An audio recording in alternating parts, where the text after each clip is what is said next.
The hope is they're like the Corvette, and the legendary the Lamborghini, but the Corvette still holds its value. Yeah, absolutely. I wouldn't mind having a few Corvettes in the garage. Wouldn't be too bad.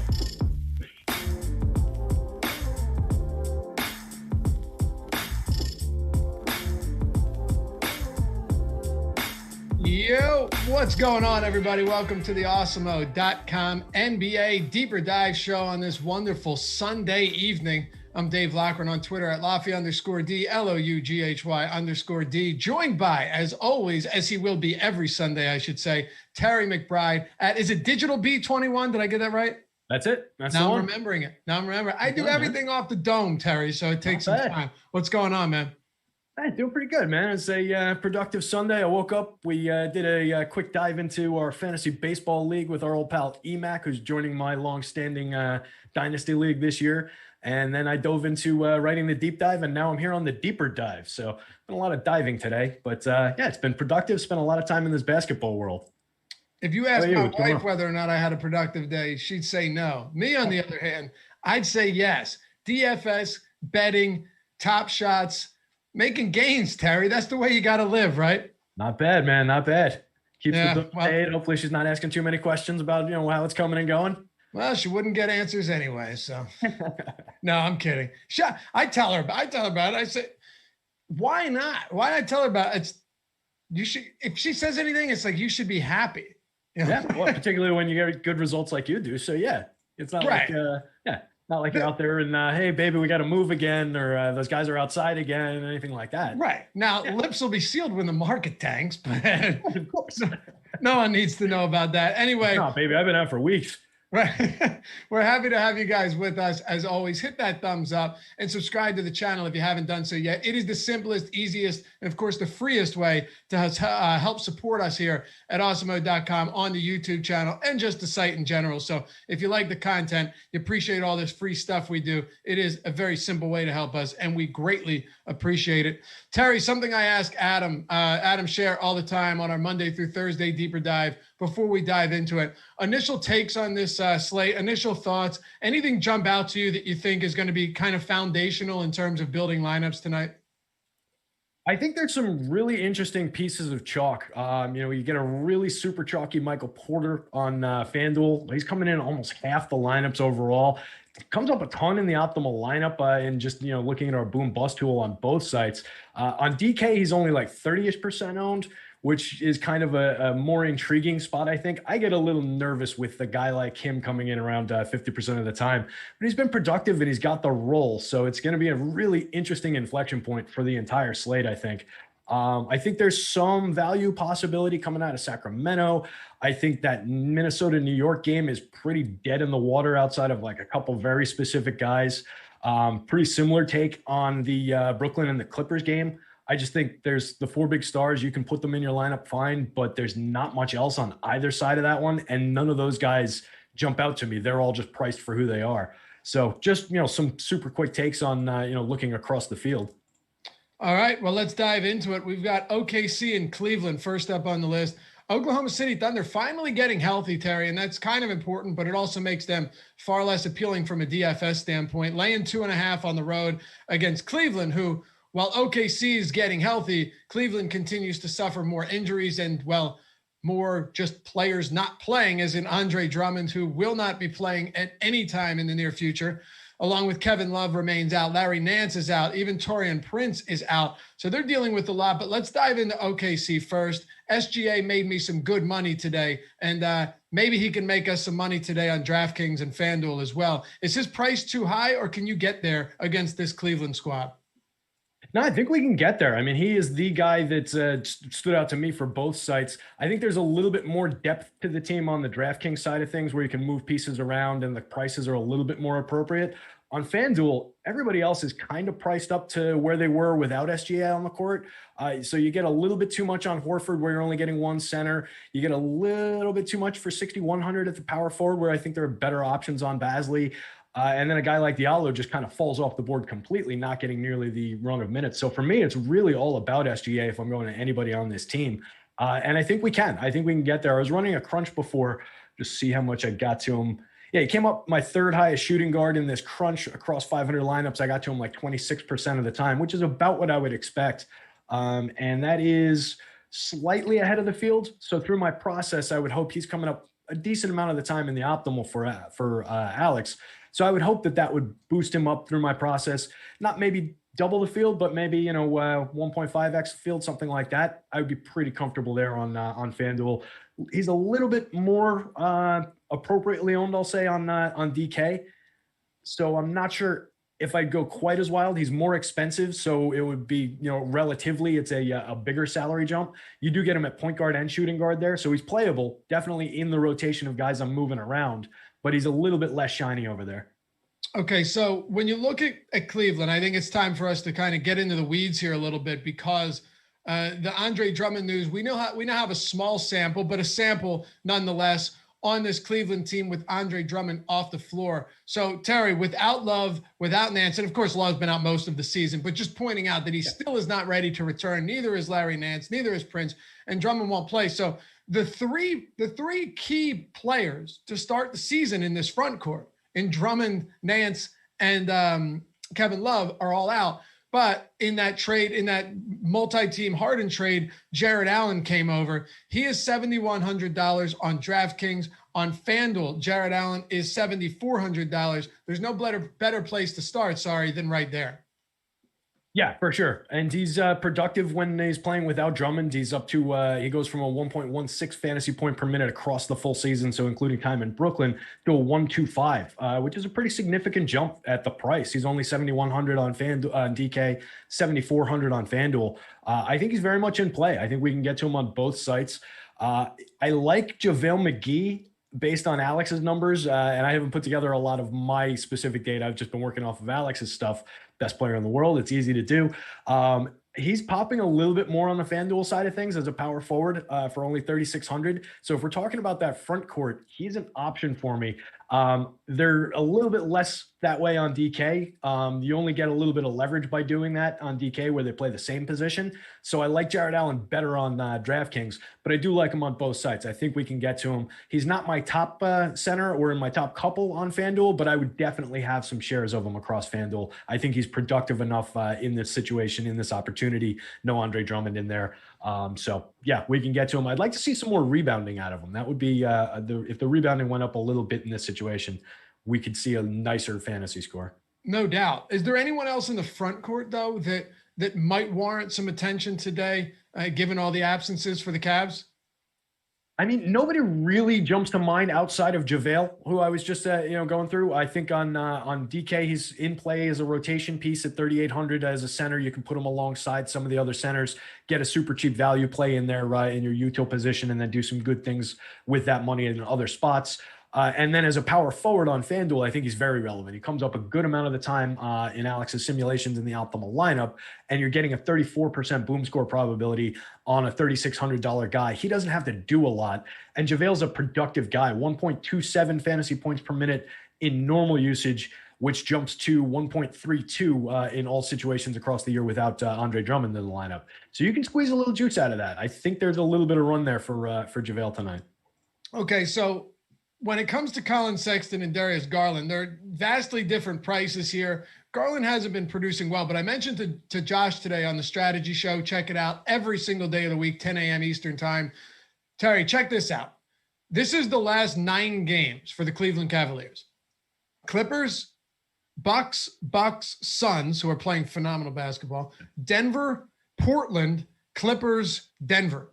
You couldn't ask for a tougher stretch, or you couldn't see a tougher stretch of games, I don't think, for any team this season. Those are all good basketball teams. As far as I'm concerned, all teams that could definitely make the postseason, many of them at the top of their respective conferences.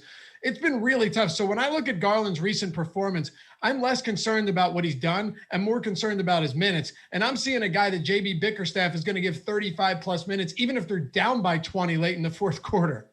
Right. Yeah. There's no reason in the world to take him off the floor. So he's going to get significant run. Alex has him at a 35.7 minute projection. That's right in line with the 36 that I gave him. I love him in my morning numbers when I did put it together and, took a quick look. I haven't gone back to it, but if I remember correctly, he was smashing through what I had for a target score for him. So I like him a lot on this one. And Alex's optimal lineup rate agrees. And what's best about him on FanDuel is that the public isn't there quite enough. At least as of the last update, they were trailing a few points behind what the optimal lineup rate looks like. So you're getting a little bit of leverage out of going to Garland at the point guard spot for a decent, 5,900, not a terrible investment. On DK, he's more popular. You get him at 5,600, but he comes up to basically even in terms of his optimal lineup rate. Owned about 25% of public lineups. I think we can get beyond that. I don't really have a problem doing that. He's less expensive over on DK at 56. It's relative, so it's probably around the same when it comes out in the wash. But I definitely think we can play him on both sites tonight. And I really like how frequently he comes up in the optimal lineup. One of the top plays on the board. Okay. How much is he on DraftKings? 56. Yeah, 5,600 on DraftKings compared to Colin Sexton's 7,300. When I looked at ownership earlier in the day, and I believe we just got another update. Perfect. Would you look at that? Alex Baker on his game here. Less than a minute ago, we've got ourselves an update.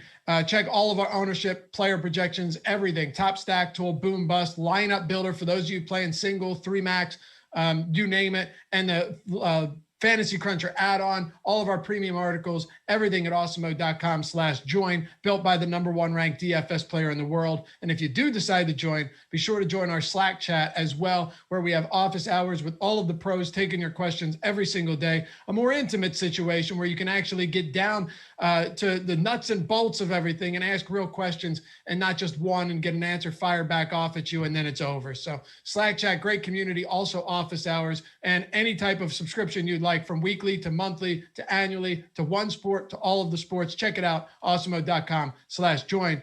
If you filter by Cleveland, by team here, you have Jarrett Allen and Darius Garland, both above 23%. You mentioned McGee coming in around 12, Chetty Osman, and then Colin Sexton down in the single digits. Do you think the low ownership on Colin Sexton warrants more attention today, or is it mostly Garland and Jarrett Allen for you at the top of the Cavs? Yeah, so that draws my attention on DraftKings, right? You get Sexton, you can swap him. Yeah, you swap him between point guard and shooting guard. So even though he's at a higher price than his teammate, I think that makes a lot of sense. And I think that number dropped from when I wrote the deep dive earlier. So I like to see that because I definitely like the player and I like the spot. I think they're in a better situation, to your point, than they've seen recently. So we could see a bit of an uptick here. 0.96 DraftKings point per minute producer on the season. And I have a better number than that here somewhere. Actually, this is I summarize things by using FanDuel rates just because it doesn't have the bonus. It's a little easier. So I had it on with his FanDuel rate, 0.91 rate without Drummond and Nance on the floor, 0.93 for the season. So he actually loses slightly on his fantasy point per minute rate by not playing alongside Drummond. I assume just from losing a primary guy to finish off some assists, something like that. But I love the play. I think we can definitely get there. He projects out very well. And if the public's not there, you're gaining a nice piece of leverage on him. So yeah, for sure. Anything else for Cleveland? You mentioned Chetty. He's definitely in play as kind of a mix and match piece, maybe a little bit more than that. He gained a little bit of relevance in terms of his appearances in the optimal lineup, 0.81 fantasy points per minute producer for the season. Nothing special, but we do see when he gets significant opportunity, he can have those weird slates where he just jumps out and produces a very big game. So he does go in this situation without Drummond and Nance on the floor. He goes from that 0.81 to a 0.88.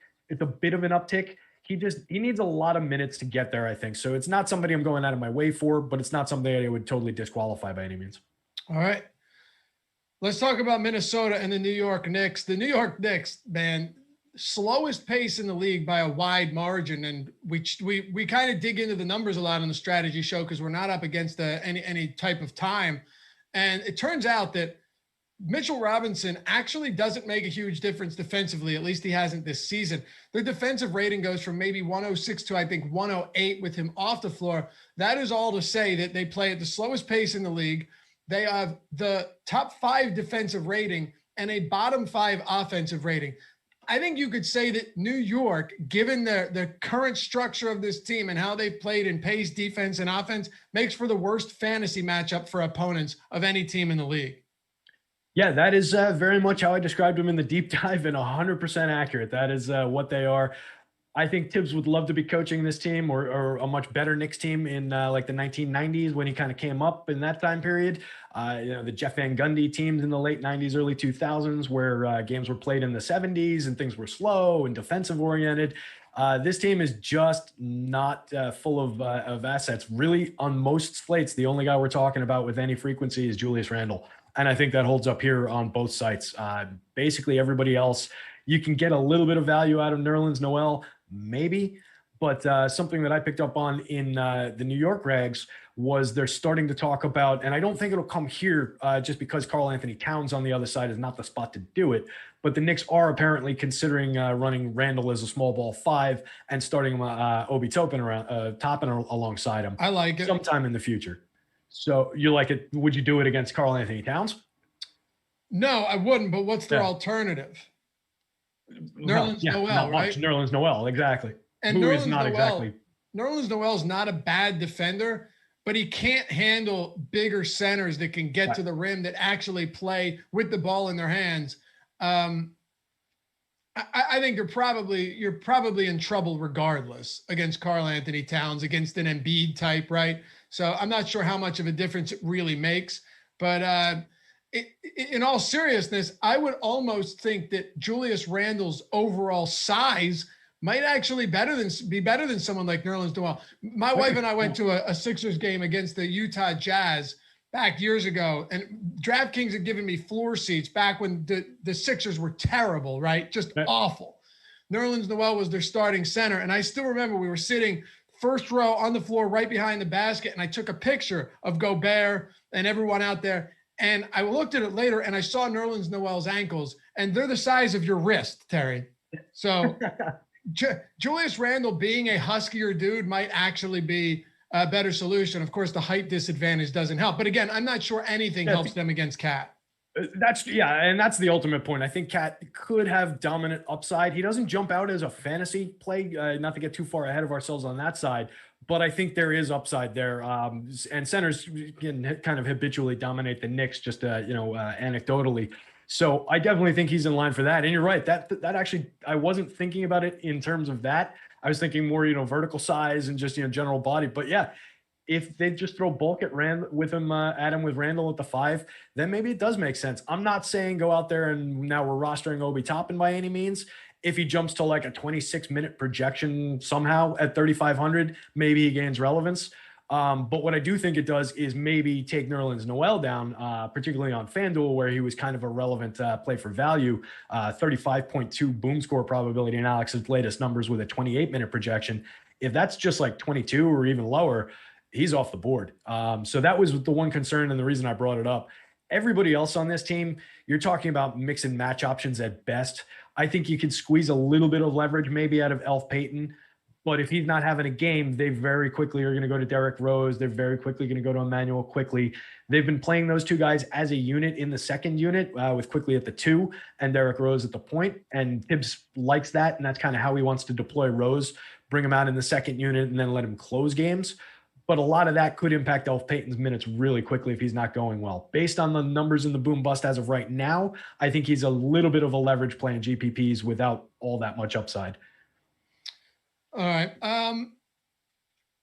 The backcourt, the wings on this team, Minnesota makes, again, as we already pointed out, for a pretty underwhelming team. Is there anybody else for the Timberwolves that you want to hit on? On the Timberwolves side of things, I think we get some relevance out of Jared Vanderbilt at the power forward spot. That's all I have. Definitely on DK. Where he only costs 3,800. You get him as a power forward and a center. Another guy that's just, these guys are Swiss Army knives. You can deploy them in a lot of different ways, move them around to different positions, roster a couple of them together, and pick off significant value when they look like this. So he's getting a very nice chunk of the optimal lineups on simulations for DraftKings, decent boom score probability. He's a 0.99 fantasy point producer on DraftKings so far this season. So definitely think we can get to him, and he's popping up a little bit there. He is averaging, he's creating points the right way I wrote it up. He's creating points without scoring the ball. He's averaging 3.5 stocks per game since Karl Anthony Towns returned to the lineup. I think that was 6 games ago. And he grabs 5.2 rebounds a game. So he gets some counting stats mixed in. Not a guy who scores the ball, soaks up a lot of usage, but for that money, he only needs a few of those, opportunistic event-based stats to really happen. And then he's hitting value, blowing through that ceiling. So we can get to him. Malik Beasley is in play a little bit, but he's really come down, with the usage. I think is going to come down with Towns back in the lineup. He's not going to be as big a focal point. So just kind of is appropriately priced overall. He's a 0.97 fantasy point producer per minute over the season. With Towns on the floor and Russell and D'Angelo Russell still out, he drops all the way down to a 0.87 fantasy point per minute rate so far already this season. And his usage drops from 26.6 to 24.7. So definitely loses some luster with the change in lineup. I think he's a mix and match piece. You can get to him, but he's not something that jumps out at me. All right. Smokey Bear with the super chat says, had another 5-figure night last night. Thanks for the great shows every day. Appreciate that, man. And congratulations. Awesome. So putting a cap on this game with Minnesota, you have the New York Knicks. You talked about Randall. He is currently getting more ownership than anyone else in this game, particularly on FanDuel, where he's coming in around 24%. Nobody in this game getting much attention on DraftKings. Anything else you want to hit on? And do you have any guys on either site that you would consider top options from either side? I guess just based exclusively on the optimal rate that I'm seeing from Alex, and I'm going with that, I would say Julius Randle, but it's not like he stands out from an ownership perspective, right? He's probably going to be close to one of your more optimal power forward options, but you're not gaining anything on the field by rostering him. So you're going to have to go beyond the field to really see gains out of that. I think he's a good play, though. Go ahead. Go ahead. Nah, go ahead. I was just going to say Vanderbilt again for DK. Yeah, and I am pretty fascinated by Randall today, at least on FanDuel. $9,400 on DraftKings. That's a little bit prohibitive, but the guy's really good. And if he does, in fact, end up playing more center minutes, which I don't know if that will ever be the case, but if he does, it's just going to make him more appealing. He's a good enough rebounder. He's a good passer, and he's a very good scorer on a team that needs them. And pretty much any spot is a pace-up spot for Julius Randle. So 8,800 on FanDuel makes a lot of sense. Let's talk about go ahead. Sorry, I was just going to say the assist rate is what is something that really jumps out as somebody who watched him last year and he didn't really produce nearly at that rate. 33.5% assist share on the season for all situations just really jumps out at me this year about changes in his game. He was always a willing passer, but he's a more effective passer this year, and it makes a difference. So that really jumped out, and that has been the dramatic difference, I think, in his production. He's up overall, but that's the key piece of what he does. So yeah, he's interesting that way. Absolutely. It isn't interesting. A lot of spots in this Detroit and Orlando game, but I think we can pull some pieces from it. The Pistons on the road getting 3 points against the Magic, 211 total. This is the lowest total on the slate. Actually came up. It opened around 209. Let's start with the Pistons. You've got no Blake Griffin for obvious reasons. And the big news was Griffin last week, but the big news is DeLon Wright was doubtful earlier in the day. Now he's set to miss multiple weeks. So that pops Dennis Smith Jr. to the forefront of the conversation for value today. And then Jeremy Grant on a team who's going to have to rely on Smith Jr., Sadiq Bey, Wayne Ellington, these type of guys, Josh Jackson, to control the basketball, to distribute and to score. I would think that Jeremy Grant, despite coming back down to earth a little bit, predictably so, he's going to have to do a lot tonight. So Dennis Smith Jr. and Jeremy Grant are kind of interesting against an Orlando defense that over the last month ranks bottom 10 in the league. Yeah, as a Knicks fan who was kind of happy to see DSJ go after he was their big return in the Porzingis trade, other than cap space and all that. I was hoping never to really have to talk about him that much again, but here he is, suddenly relevant on the DFS slate. Every month or so he pops up as a value play and disappoints everyone. Yeah, just here and there, always low priced, but it'll be very Knicks-like for him to land in Detroit and suddenly explode and become the player that he was kind of projected to be when he was drafted. So watch for that to happen over the next few weeks, I'm sure. But on tonight's slate, I think he pops with value. Coming out there, he's most likely going to be alongside, I would think, Josh Jackson, maybe some of these other guys as the primary ball handler. But he is the lone as much as he could be called a true point guard, he's the lone guy who's considered a point guard on that team right now. So on DK at 4,000, I think he's a very extreme value play, getting a ton of ownership. He's basically he's probably going to end up more than double owned the amount of his optimal lineup rate, which concerns me. You get a ton out of him. You get a ton of ability to move other parts around your lineup, which is key with these value guys. It's not necessarily about their production. It's about what we do with the other spots. But I just question whether he's the best source of potential value for us. So I'm a little bit concerned about the leverage score that Alex has for him on DraftKings. I think he maybe makes some sense as a $4,600 point guard on FanDuel, but he's significantly less optimal, and he's also owned there. So it's really, I don't know. Maybe it's personal bias creeping in around the edges. I want to see how it comes out in my process.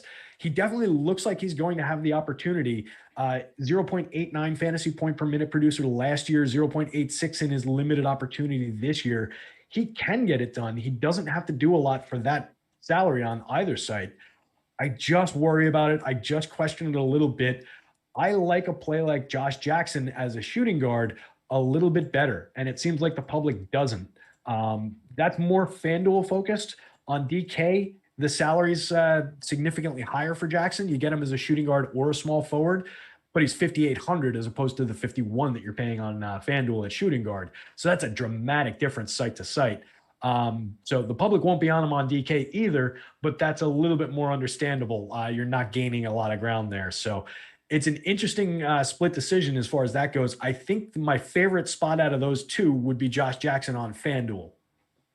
Okay. Yeah. So on the season, Dennis Smith Jr. has played 60 minutes without Blake Griffin, Derrick Rose, and DeLon Wright. So not a lot, 123 possessions. He has a 31.5% assist rate. His usage rate is 20%, and his per minute production in those 60 minutes is 0.9. So the question you have to ask really is, do we expect him to play enough minutes? And while I think Josh Jackson gets some backup point guard minutes, I do think that Dennis Smith Jr. is going to get the minutes. Now, do I blame you for maybe looking elsewhere on a team that just has nobody? No, I don't. But on the other hand, like outside of Jeremy Grant, who's going to absorb all of this volume? Wayne Ellington's a spot up guy. He's a 3-and-D guy, mostly just spot up 3 guy. There's no Blake to do that. I just don't know who else there is on this team. Mason Plumlee, and we can talk about him because I've been a big fan of his this year. He's going to get a lot of minutes, but the volume is just never going to be there. And it's not like you're drawing plays up for Mason Plumlee or getting the ball in his hands outside of some facilitating work. I don't know, man. I don't know who else there is. Yeah, well, it is the Pistons. They might be drawing up plays for Mason Plumlee at this point. They might, but he's still not getting you more than 9-10 shots. Yeah, know? Of course. A guy who'd be happy to take shots and as many as they'll give him is Jeremy Grant for sure. Leading the team in usage, 26.1% usage rate for the season, 27.2 since Rose left 8 games ago, and 28.6 since Griffin left 3 games ago. He's up to an 11.5% assist share, 6.5 rebounding rate, averaging 24.7 real life points, but only 2 rebounds and 2.3 assists in that 38.4 minutes per game over that stretch since Griffin's out. So it's not the biggest sample in the world, but he's a volume-based scorer. He's a guy who's going to take a good amount of shots in this offense, and he needs the ball to go down. You heard the rebounding and assist rates. But I think he's one of the targets we turn to because, like you said, the scoring's got to come from somewhere. So he's going to do a lot of it, but that's not making up the delta from where these other guys have gone. So there is still some leave behind. So yeah, DSJ is going to have to pick up some of the slack, whether he comes through or not. I mean, this team could be in line for like an 85-point night in general, just in real life scoring.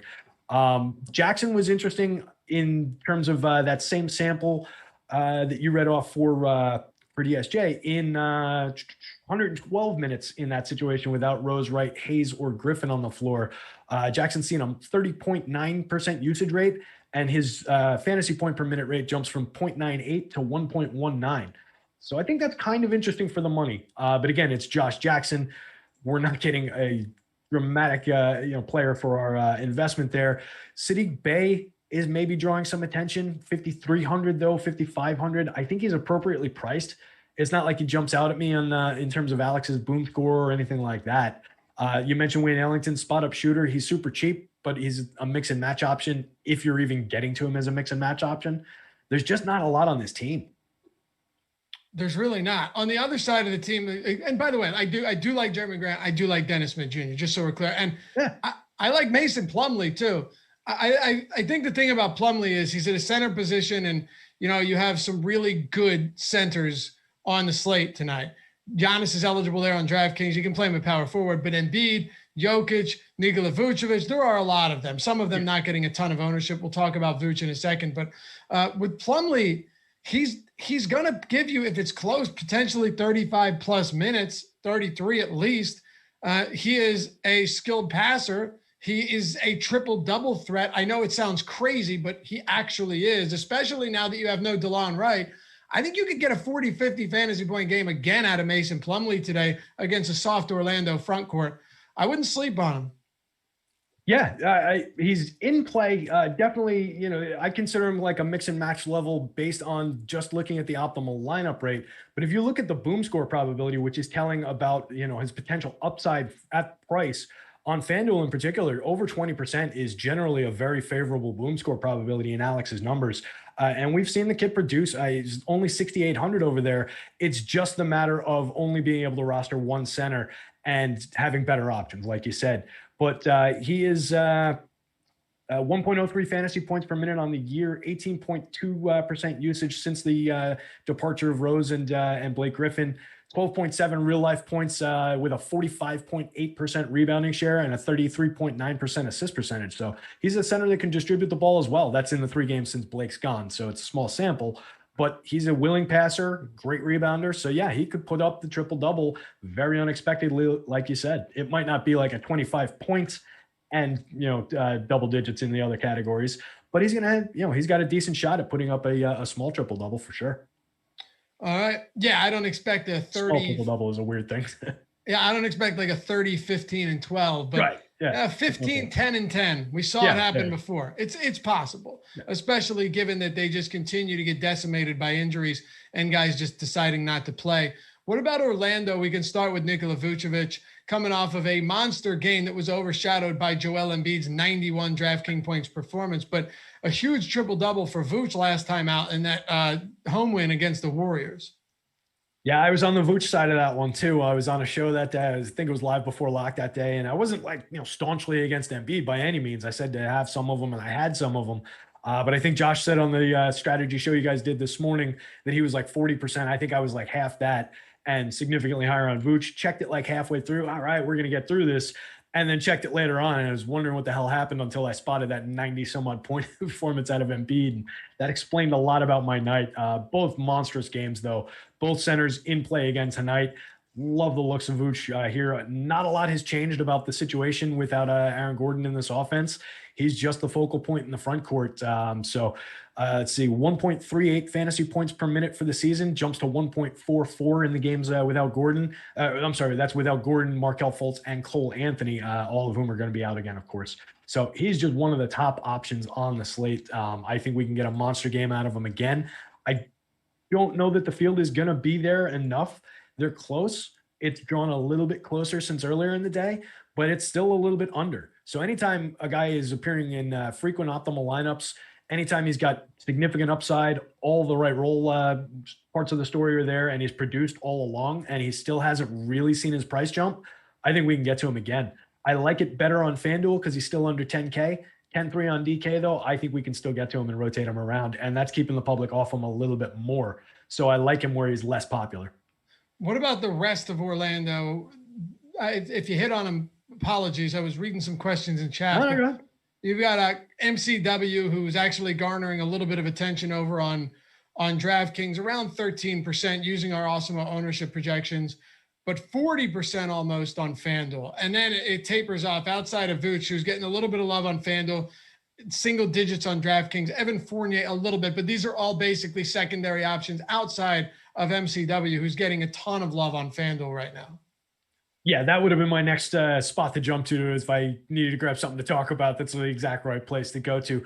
Nearly 40% owned on the site, nearly 50% boom score probability, though. So half the time, he's given us that ceiling score that we need to unlock the top of standings. You can plug and play that into one of your point guard spots for only 4,500 on the blue site. It's not too bad to get to.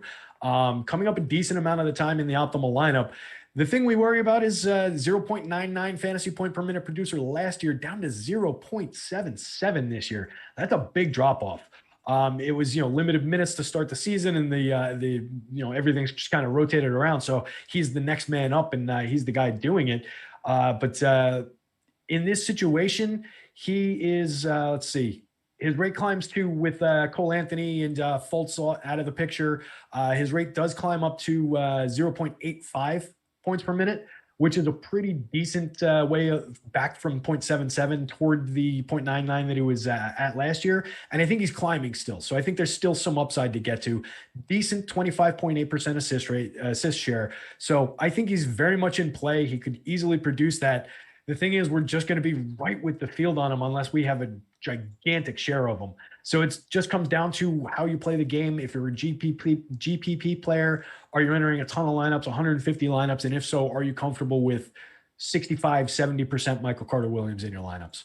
If you are, I think you roll with them. If you're not, maybe you try and get a little bit under the field and go different with your point guard spot. He is a gigantic inflection point on the slate, though. Just another guy that potentially jumps out as kind of interesting, maybe if he sees just a few additional minutes, totally just a GPP dart throw, would be Kemp Birch on DraftKings. 3,500, and just for some reason standing out a little bit in Alex's optimal lineup rate, and not going to be anybody on him, only sub 3% ownership. You get him at the power forward or the center spot. Another one of those just movable parts. I'm not saying go out and roster Kemp Birch in 45% of your lineups. If you got to him 8% of the time compared to 2% of the time for the field, though, I'd be pretty happy with that. And I think it's a reasonable GPP upside play. Yes, sir. Also, over at Awesemo, we've got the free player props tool for NBA. It's awesome. It gives you the prop lines, the odds, and our projections, Alex's projections for these props. Kemp Birch was one that stood out to me because of the projected or the expected ROI here. The 4.5 point scoring prop. We have him, Alex has him projected at 6.64. And if you go to oddshopper.awesemo.com, you can see the expected ROI and you can see the implied win rate as well, or the implied win percentage on that. So some really cool features we just added to that. You can search any player you want to pull up all of their props. You can track your bets. You can use the watch list. You can set alerts for when a bet moves in the direction you're looking to hit it on, everything. But again, yeah, the ROI and the implied win percentage are both up there. Pretty cool features that we've just added, and it's totally free to join. It's totally free to use. You don't have to pay for anything on the site. Just helps you become a better and find all of the odds you're looking for. It's called Odd Shopper for a reason. That is because you can find it from any book that's in any online book in your state. DraftKings, FanDuel, you name it. MGM, whatever, they're all there. You can see them all stacked up next to each other, and we'll give you the best bet, which one that is, whether you're hitting the over, the under, no matter what, we got you. So go to oddshopper.awesemo.com. Check it out for those player props. And they're totally free at awesemo.com, the NBA player props tool as well. All right, Terry, you want to move on to Philly and Toronto? Yeah, I think we should. Let's do it. Philly, Toronto, the 76ers. Getting the troops back, getting reinforcements. Ben Simmons expected to return along with Shake Milton. But first, we got to start with Embiid coming off of that 91-92 DraftKings point game. Not getting a ton of love today. And someone mentioned in chat that he's going to be doubled. Yes, he will. But he was tripled against Chicago the other night. He put up 50. He was actually getting triple teamed. I have a lot more respect for Toronto's defense.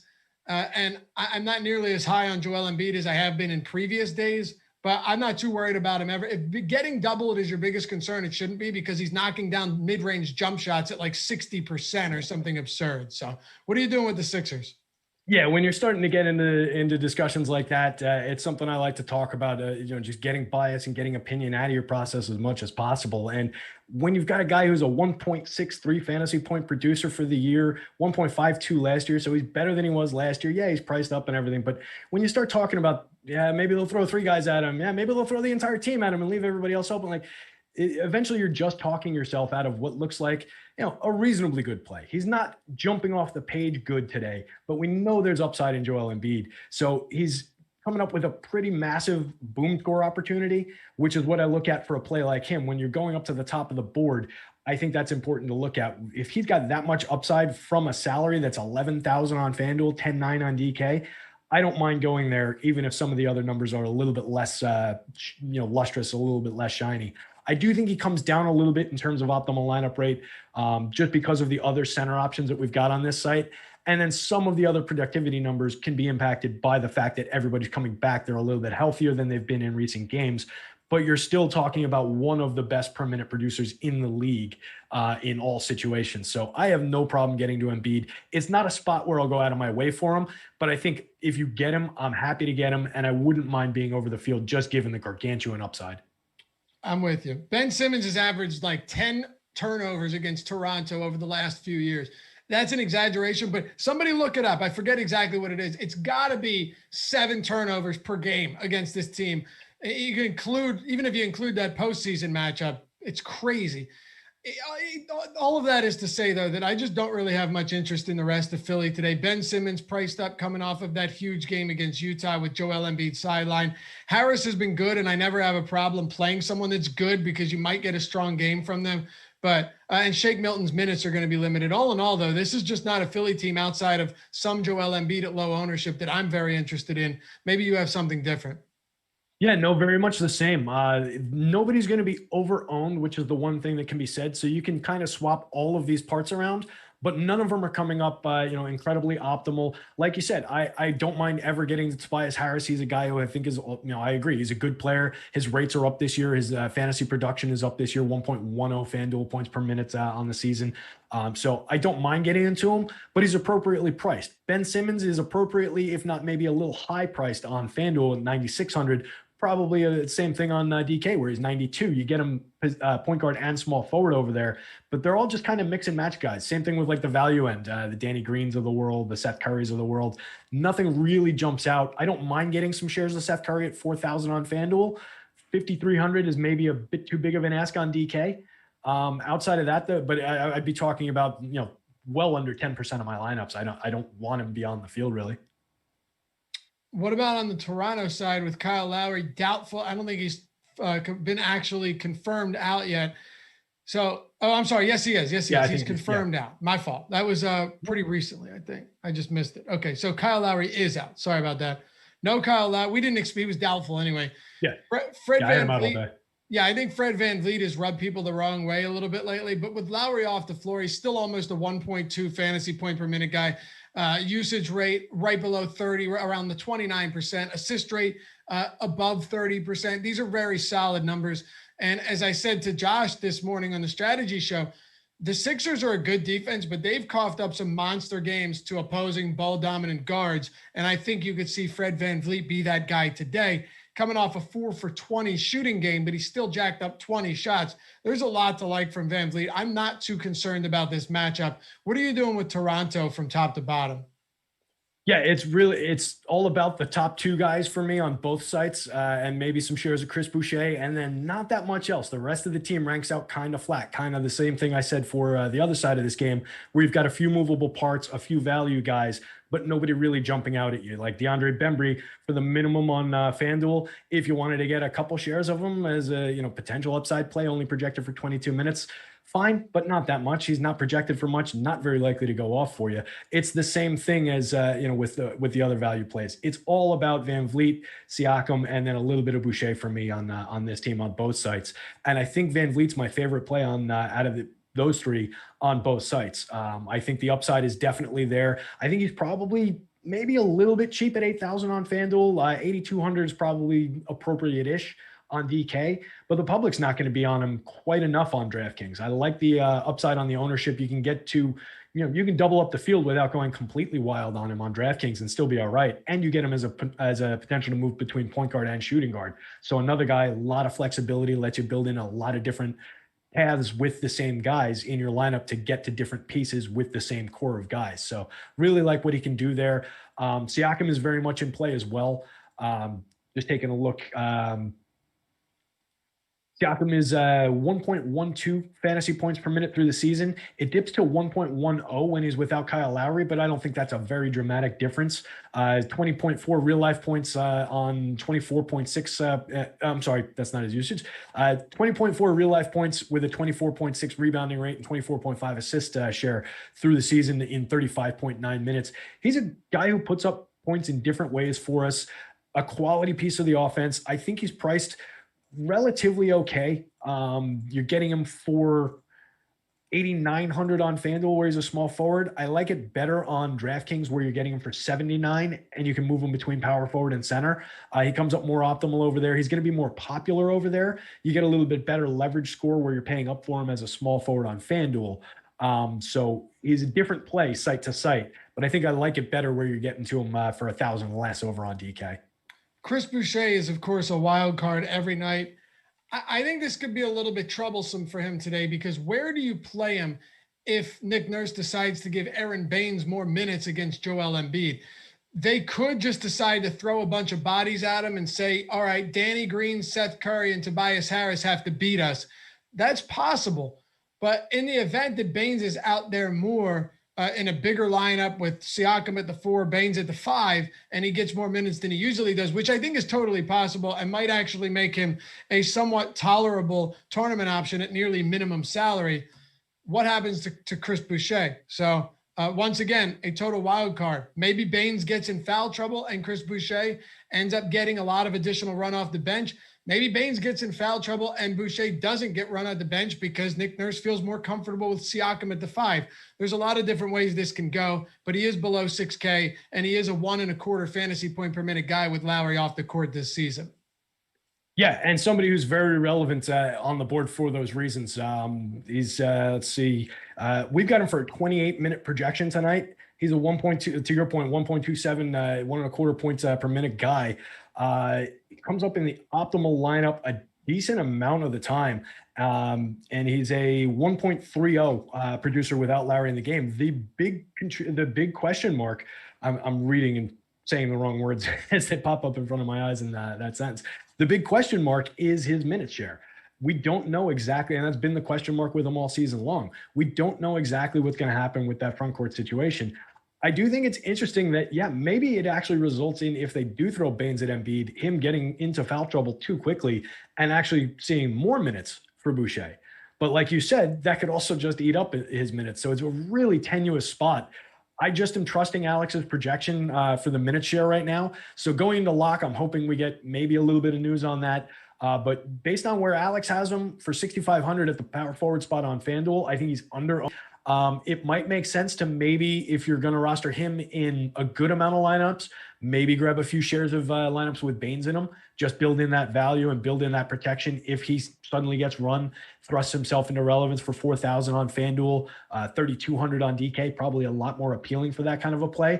But in case he does outstrip Boucher, at least you're not totally dead in the water. Maybe you've got a few shares of it. All right, we got to speed this one up a little bit. We got about 11 minutes for the next 3 games. I think we can make this work. Yeah, we got that. And I'll just ask you real quickly, someone mentioned it in chat, any thoughts on Norman Powell? He's one of those guys who's just, he's fine. I think he's priced basically appropriately to what he's going to be. 6,500 shooting guard on FanDuel, 6,900 shooting guard small forward on DraftKings. He doesn't pop out in any way. He's Norm Powell. He could have a good game. There's no reason he wouldn't, but it's at his expectation. I don't see much upside for the price. All right.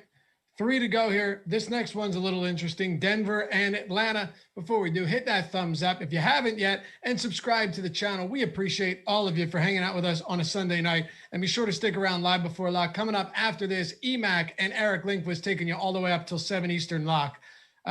Denver and Atlanta, Nikola Jokic. What are we doing with the Denver Nuggets? They are pulling pretty significant ownership tonight against this Hawks team. Yeah, you're getting big ownership shares. I mentioned Porter Jr. off the top of the show, and yeah, just massive ownership share. But he's at an appropriate price and a potential for upside.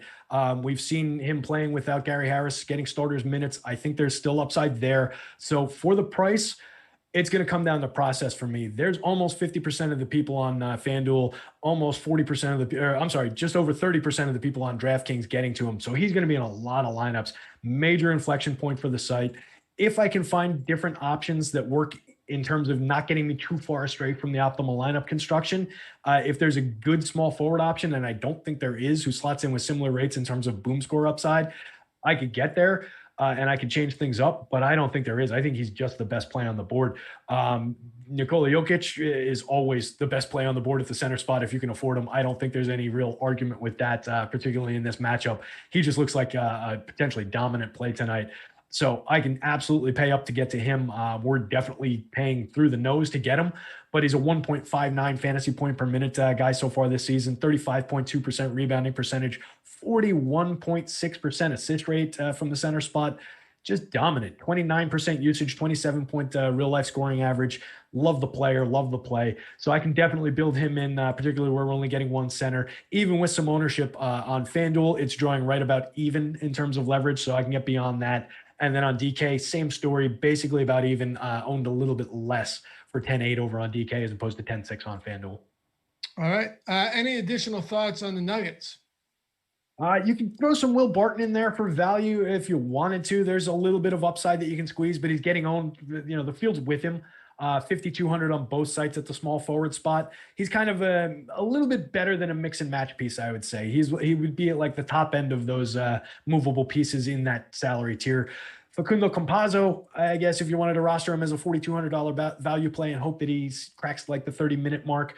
The guy who's interesting from a doesn't really stand out other than the fact that you get a little bit of leverage on a low probability of being optimal, low probability of upside is Jamal Murray at the point guard spot. He's just priced very appropriately, or maybe a little bit high at 8,300 on FanDuel, 8,600 on DraftKings for the production we've seen from him. 0.98 fantasy points per minute this year, down from 1.01 last year. I just think he's not going to come up all that frequently for me. All right. Talk to me about the Hawks, starting with Trae Young. Where are we going there? Start with Trae Young on FanDuel, and I hope it ends with Trae Young on FanDuel. I don't really want much Danilo Gallinari. I don't really want much John Collins. If that's a fight between John Collins and Trae Young on that team in the locker room, I'm on Trae Young's side. I think he's the much better player. I think that's the guy you would want to build around. So give me all the Trae Young for both real life and DFS. On DraftKings, it's a little bit different.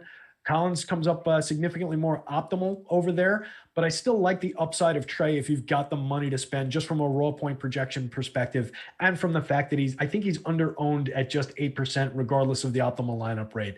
Stepping outside a little bit of the boundaries of, going in terms of what we're seeing in the boom bust tool, and just assuming that we're going to have the value to pay up to him when not a lot of people are. I think it's a decent point on which we can pivot a little bit in a game where I expect a decent amount of points to be scored. All right, so we have to close this game out. You've got a couple other guys, and we don't have to spend a ton of time on them if you don't like them. John Collins, Danilo Gallinari, Kevin Huerter coming in at around 17% on DraftKings. On FanDuel, you've got Young at the top, then John Collins, Cam Reddish. No one getting absurd ownership, though, against Denver today. Wrap up Denver, then we'll move on to Brooklyn and the Clippers, which could get interesting. Yeah, I think probably Huerter on DK has the most utility out of those guys in that mid-range of options. Apparently, I left my text message sound on.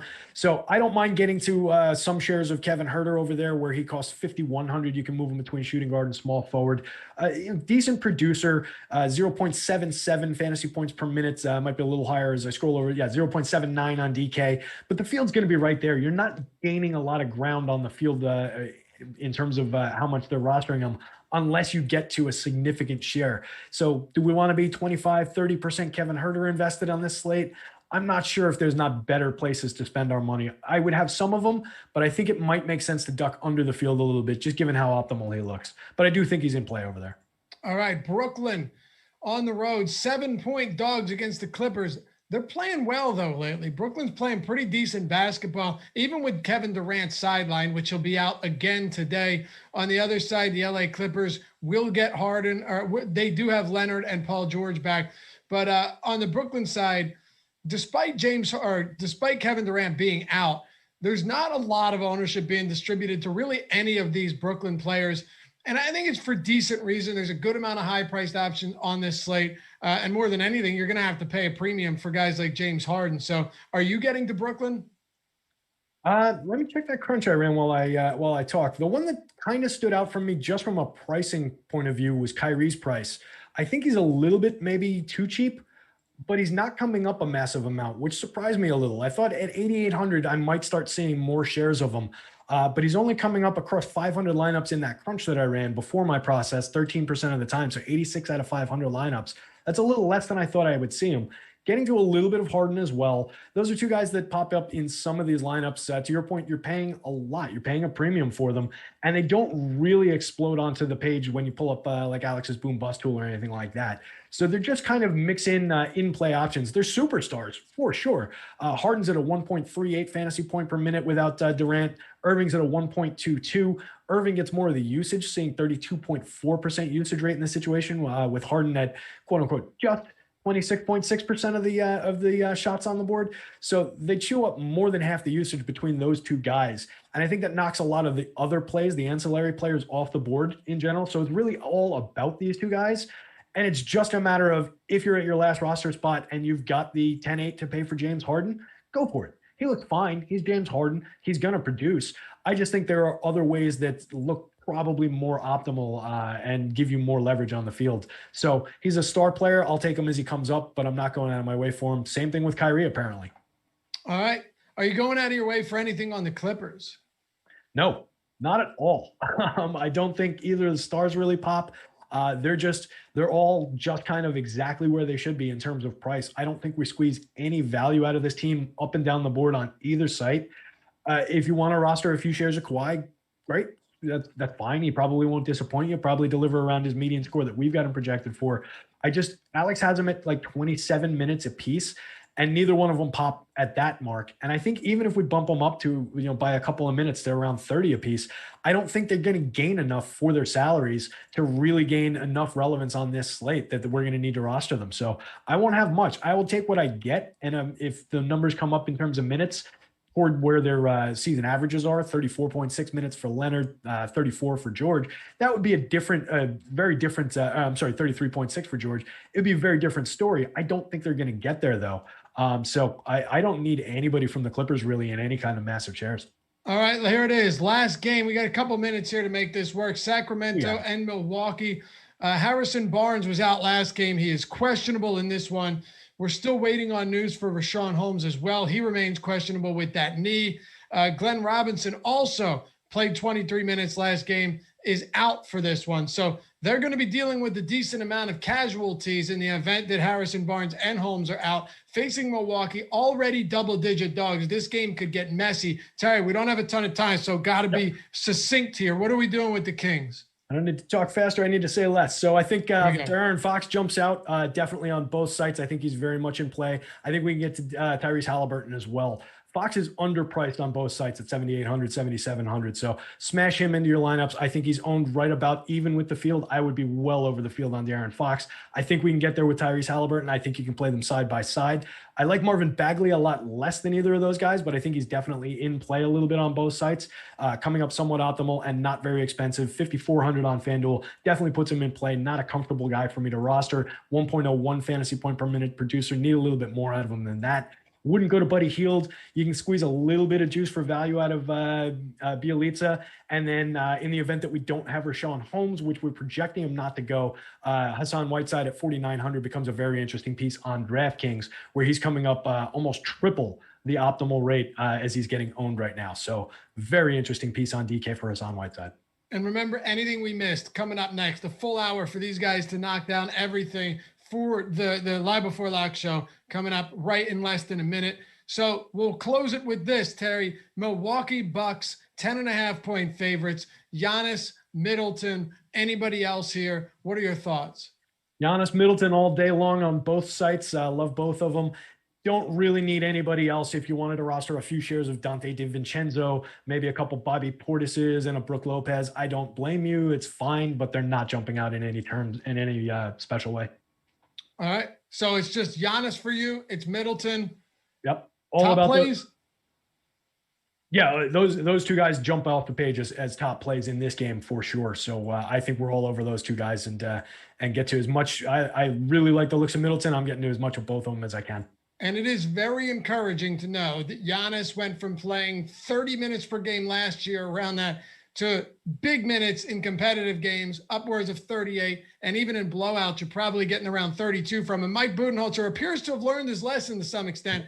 Giannis 35th in minutes. He was 80-something in minutes last year. That makes him such a better option at the top of the player pool. I can't even begin to explain how much more valuable he is getting those additional minutes every single night. I'm with you. People are pissed off at Middleton. Hasn't been great lately, but he's still a good player. There's no Drew Holiday. His assist rate should climb.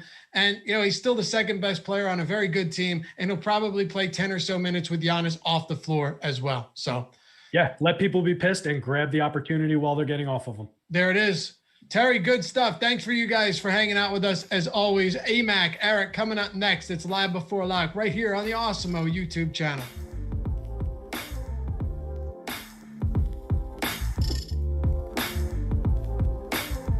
There you go. It's a phone.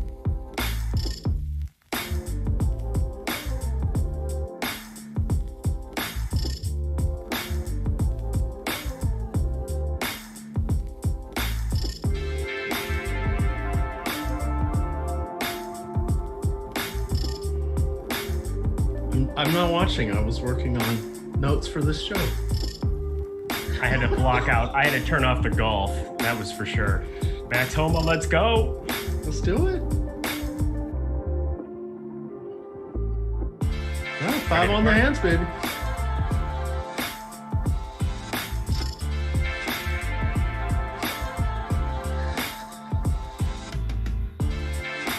All right, Awesemo, here we go. It's your old pal EMac coming to you with one Eric Linquist as we are ready for Sunday night NBA Live Before Lock here. We have a 7-gamer where 5 games are going off, or 4 games at 7, 1 at 7:30, 1 at 8, and 1 at 9. The late night hammer, we're still waiting for some injury news, but we'll break all of that down for you. Thank you to Terry and Laffy for covering all of the nitty gritty. We're just going to highlight on some key areas, some injury areas, and then we'll get some questions coming from you guys. A few things that we want to make sure that we do, especially on a Sunday. There's a lot of moving parts here. People are just coming in from whatever they were doing earlier today. So we want to make sure that you get everything that you need. Reminder, please do hit that thumbs up button as well as the subscription button. We are cruising our way towards our next big milestone. I believe it'll be 55,000. You want to get in on an early milestone? Come over here, get a little closer right here. Follow Awesemo on Twitter at Awesemo_COM. Once we get to 30,000 followers, we will be giving away 30 one-week all-access premium packages. We are within about 200 right now. So jump on in there, get in for the giveaways. We give away so much content. We give away so many opportunities for you to get behind the paywall here with the premium content. Got to take advantage of it. Eric, how are you doing? What last night I saw, how much Hassan Whiteside did you go to? Once we got that news. A lot is the answer. He's now burned me twice. It's just, I got absolutely demolished. I had a couple of lineups on FanDuel the other night, the night that he decided to go for 60. So I'm pretty sure that he owes me $1 or $2. And I'm pretty sure I'll be back heavy again should that news break our way. We'll get to that, I'm sure. I know the guys ran a little bit short on that Kings game, so we can talk a little bit about that in depth for you guys too. Absolutely. So we'll kind of walk our way towards that one since we're still waiting for some of the news. Let's start off on the first one. And guys, I'm not going to go game by game here. I'm just hitting the games that have the injury. We'll say how we're interested in handling the injury. And then if anything else changes, because we've had a couple things get, a little more with a little more certainty here. We now know that Shake Milton is back, but he's going to have a minutes limit, stuff like that. So we'll help out cover any additional news that was not available when Laffy and Terry were covering things. So the first one that has some injury news here is Detroit at Orlando. We know that DeLon Wright is probably going to be out for a couple weeks, it sounds like. Disappointing. He was having a nice little breakthrough season there as kind of the only point guard. But wait, there's Dennis Smith Jr. in the background. No Blake Griffin. He is going to be sidelined until he is traded, similar to the Andre Drummond situation. I still think it would be great if they were traded for each other. We shall see. Orlando, most of their recent players that have been in the rotation are back. I say that hesitatingly because we were still without Aaron Gordon, Cole Anthony, Markelle Fultz, and Jonathan Isaac, who hasn't played to start the year, but just pointing their defense and everything's a little different than what it was last year. What do you like or not like here with Dennis Smith Jr., perhaps Plumlee, Vucevic, who's on a tear? What do you got for us in this matchup? So I always kind of go through my own process where I kind of make like a tablet of kind of plays that I'm interested in. I kind of piece together a little bit of my own projection stuff. I felt really, really good about Dennis Smith Jr. And then I clicked over to the boom bust tool and saw the leverage score on him over on DraftKings, specifically on FanDuel. I think you can play as much as you want. He's not going to be owned whatsoever. But on DraftKings, you're obviously looking at a huge ownership number there for Dennis Smith Jr. Right now, currently on DraftKings, the least amount of leverage that you can get on a play at negative 13.3, 30% ownership in the last run that I have, 17.3% optimal percentage. So I felt pretty good about that value going into today, and that definitely disheartens me. It doesn't help that Alex Baker's a Pistons fan either, so I feel like he's a little bit more in tune to this team than most others. Even not to say that he's not in tune with everything, but that definitely gives me some pause. Given I'm going to say that there's a lot of unknowns here, and generally unknowns that people are going to be owning on. I think Alex tends to short a little bit more than the market. So I think because he's going to be popular value, and we don't know how Josh Jackson's going to be running point at certain times in that game. We don't know what Sadiq Bey is going to be doing handling the ball. Like, there's just so many different things that need to exist. So it makes a lot more sense to just go to Jeremy Grant and live with the result. All right, so we got a super chat question here from Corey Randall. He is asking, what do you feel about, or what are your thoughts tonight on the Al-Farouq Aminu minutes limit? So the key things that we want to know is he basically has played, 3 games in over a calendar year. He played one after missing an entire literal calendar year. So he went out in November of 2019, came back this year, so we're in 2021. He came back at February 9th, played 5 minutes, and then was out again. He's been dealing with some knee issues. He missed 3 games, and then he's been back for the last 2. He played 12 and 13 minutes in those 2 games. He's still on some sort of unidentified restriction with everybody else healthy. And by everybody else, I mean the James Ennises of the world, the Terrence Ross, all of that cast of thousands there. I really don't want to go to Al-Farouq Aminu at this point. I think he's a fine player. He's a fine veteran journeyman. He's played for seemingly half of the Western Conference, it feels like. But I just don't think he is a good play tonight. I also don't think he's really going to muck up the rotation that much, because I'm guessing 16 minutes is kind of about his maximum. Do you have a thought on that? I didn't look and see what Alex had. So I mean, he's played 11 and 13 minutes his 2 games. So I'm not beating my head to try to get any of him as a low-owned play. I'm assuming he's kind of asking about how it affects some of the other pieces. Over on FanDuel, Vooch and Michael Carter-Williams are definitely gaining some ownership. Evan Fournier is the guy who kind of blew up the slate the other night. So yeah, he doesn't really necessarily affect them so much. I will say Al-Farouq Aminu did have a 22.4% usage rate, but again, that was just in 13 minutes. There's not really much to pan in. He's a guy who, once he starts getting court time, can fill up a box score a little bit, but till the minutes get over even 18, 20, he's just completely out of play. All right. Anything else from this game that you would like to bring up? Well, it's the lowest on the slate, and it's got a couple pieces that are gaining more ownership than the Brooklyn Clippers game. So, I mean, that's what I find really crazy about this slate is kind of how upside down it is, where just because of the pricing on certain players, I think there's more tournament opportunity for that Clippers and Brooklyn game than what is getting credit right now. Okay. Let's I'm gonna go you see the run sheet, but Philly and Toronto is next.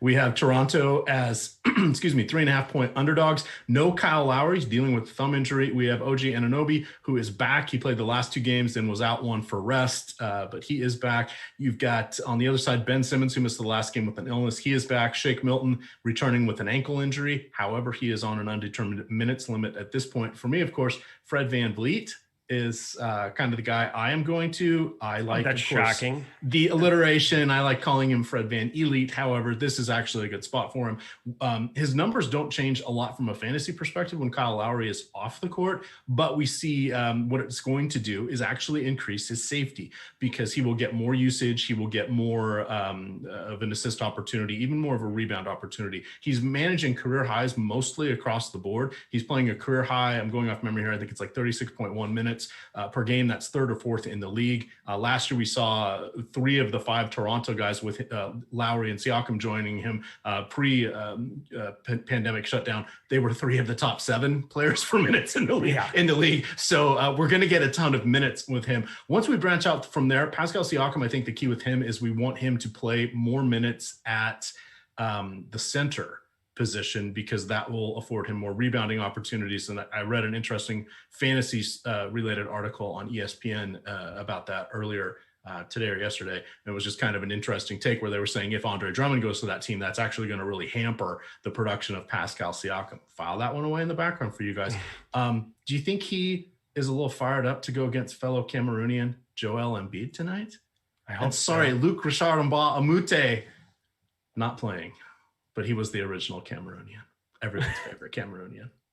Yeah, I think Toronto in general, we can just kind of be looking at pieces all over the board with him out. So you were talking about how his rates don't change that much. From what I'm looking at, they do still. I mean, the fantasy points per minute. How much does that change? Same there, but 3%. 3%. The others go up though, which provides the same. Yeah, and for me, the other thing too is like some of these ancillary stats. So rebounding rate goes up slightly, and then 27 to 30% jump in the assist rate as well. So I get excited for somebody like that. I don't know.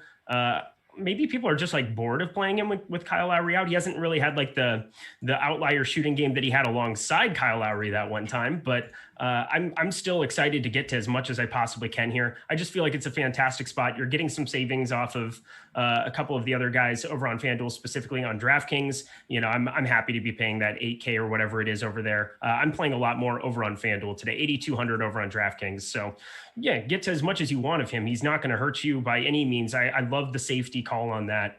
It's hard for him to fail in this spot without Lowry alongside him.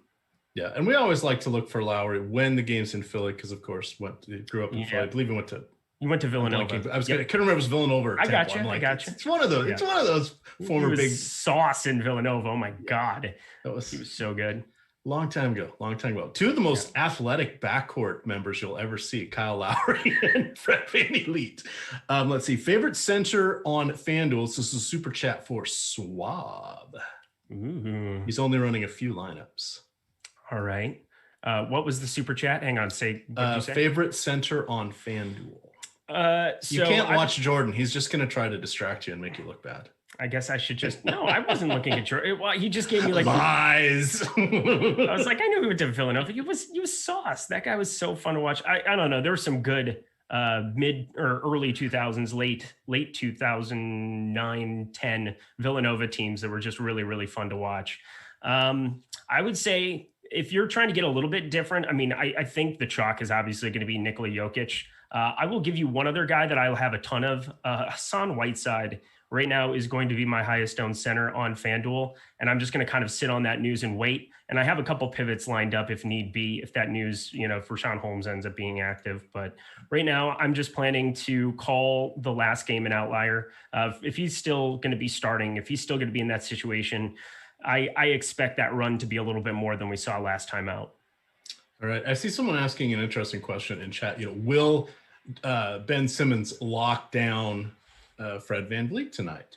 And the answer is, if need be, yes. If it's a crucial possession or the game is close going down to the wire, sure. Otherwise, we're not seeing a lot of defense these days anymore. And there's nothing wrong with that, but just with the proliferation of 3-pointers, all the passing. I mean, I can't remember what team it was, but they passed around twice around the entire perimeter and then got somebody underneath for a wide open layup, just because he stood there and you could just watch the defense keep sucking over to where the ball was, and they couldn't keep up with it. The ball never touched the ground. It went to 8 touched 8 passes, and then they got him for a layup. How do you defend that? Something like that. So it's just a little tricky. But yes, if they're down 2 or up 2 or whatever, yeah, they're going to be all over VanVleet for sure. Yeah. But throughout the course of the entire game, looked pretty good of late too. I mean, you can't. The thing about individual defense is it's a team aspect more than it is anything that we can quantify individually. And Ben Simmons is a great defender. He has length. It's not too hard to see a guy who's 6'9" who can move the way that he can with a basketball in his hands and not like be super impressed by what he'll profile as a defender too. But Fred, he's shifty. He's got like a different skill set. We can't just necessarily say, DVP and make that the basis for what we're looking at. Like Powell can get things done on a floor. Boucher can get things done on a floor. Like it's a team aspect that I'm looking at more. And so it's still going to have some pace to it. Vegas isn't like completely saying this game is going to suck, or it's at 221. Like I'm happy to get to as much Van elite as I possibly can, and throwing in Powell, who I think under 7K gives you a nice different roster construction. Now, if we want to talk Eastern Conference playoff series, yes, of course we do. Entirely different aspect with what Ben Simmons is going to be doing. So I like the way you're thinking. Probably not a random Sunday night in February. 44 minutes from these Raptors too. You saw in the bubble, everybody was playing 42, 44 minutes every game. So you see the increase in minutes and opportunity. Sure, the rates might come down a little bit. He can D them up, but a lot more opportunity for guys in that spot too. So it works hand in hand. You doing any hockey today? No, I'm not. I had to bail on that. All right. Well, I did not, because I'm utilizing the Awesemo tools here. So I do just want to say we've got some amazing stuff for what a lot of people think are the secondary sports, because they're not the big three sports. But I had a nice little 4X on the hockey showdown slate there for the Washington Capitals game. And then yesterday, the Xfinity had a solid 4X for the secondary NASCAR, the junior circuit, if you will. Now, you don't always win. I'm just looking to see where I'm doing here. Hey, the money spends the same. It doesn't matter what the sport is. The money still spends. Yeah, well, I'm coming back on NASCAR. I was down. You can never look till the race is well over and adjustments have been made for NASCAR. Never. After Daytona, I'm never playing NASCAR. I can't do it anymore. That was a gut punch. Dave, I'll be back. But. Yeah, Dave in Premium Select. Eric just called EMac just called the hockey a secondary sport. No. I said that's what they think about it. Yeah. For me, it's my best ROI. I'm telling you, this is the hidden stuff. I just made my lineups here for tonight's slate. No problem. I had set up everything throughout the day. We've got all the goalies. Pushed the button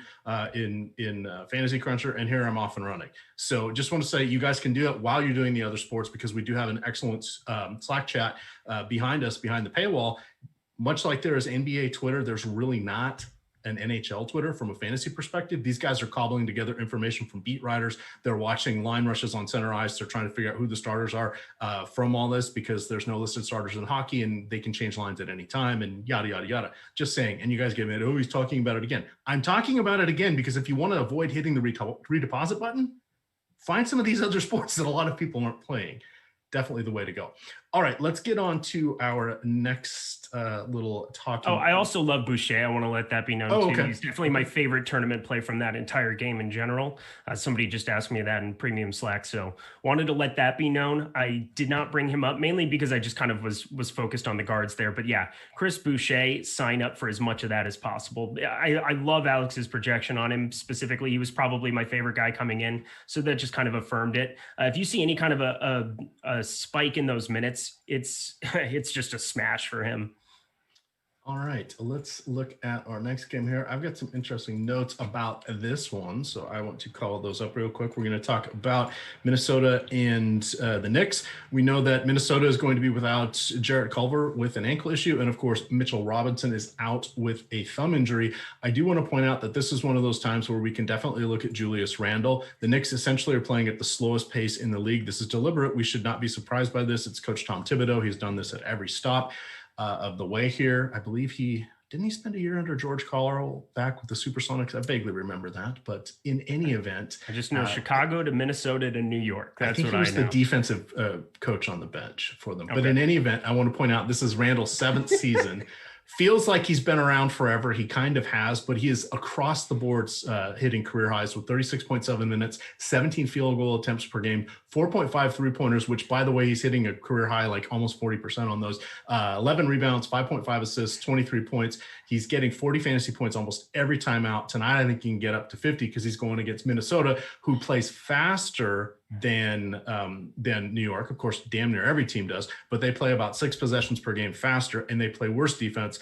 And there's a chance we could see him with a little more time at center because, hey, it's Karl Anthony Towns on the other side. Not like he's a lockdown defender by any stretch. So for me, Julius Randle really stands out here. Do you like Randle? Do you like Nerlens Noel? What do we want to do with anybody on Minnesota? Because they're kind of getting pulled down a little bit because generally when you have two teams of disparity with their pace, they kind of meet in the middle. So it's good for the slower team, not always good for the other team. And New York, shockingly, pretty good on defense too. Yeah, and that's represented. The total's a little bit higher than some of these recent Knicks games we've seen, 217.5. So again, not high by 2021 standards, but we would have been pretty excited about it 3 years ago, 4 years ago. But I think it's just a question of which site you want to be playing them on. I really don't have any interest in any of these pieces of the entire game, except for Julius Randle and Karl Anthony Towns, and maybe like a shot or two of Nerlens Noel over on DraftKings. But on FanDuel, they're just priced so advantageously. 8,800 for Randle, 5,300 for Noel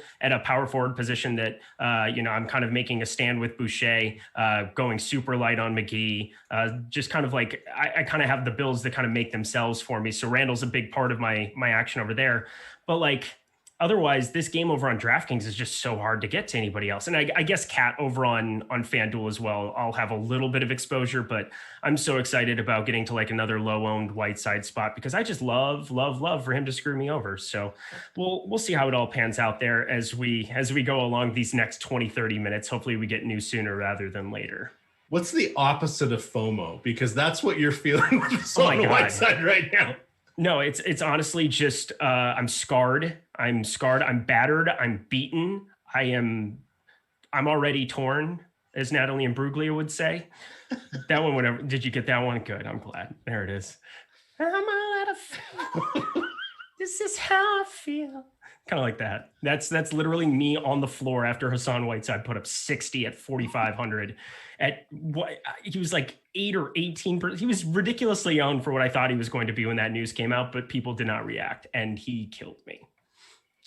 All right. This is a $20 super chat from Casey Brink. He would like to know your two best cash plays tonight.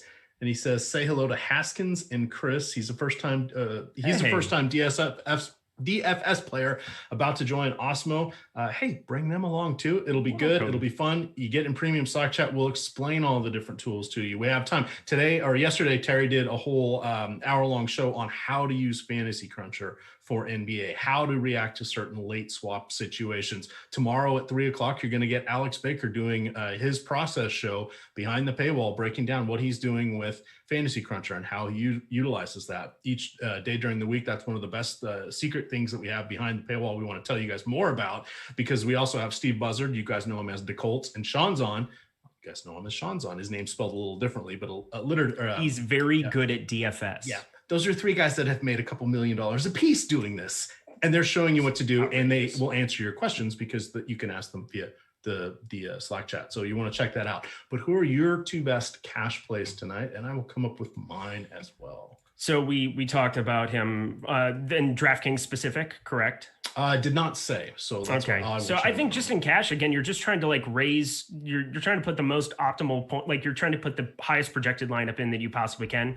I find it impossible to get away from Michael Porter Jr. in that kind of effect, just because of how owned he's going to be. Ownership is kind of a good thing when it comes to cash games, especially if you're focusing on 50-50s double ups. So Michael Porter Jr. would be one for me. I think you have to put Dennis Smith Jr. in. I'm going to probably be light on him in tournaments, but I can't see a path where I wouldn't have him in my cash game. So I would say that's kind of the first two. And I'll give you a stud as a bonus. Giannis Antetokounmpo is just like such a cash lock.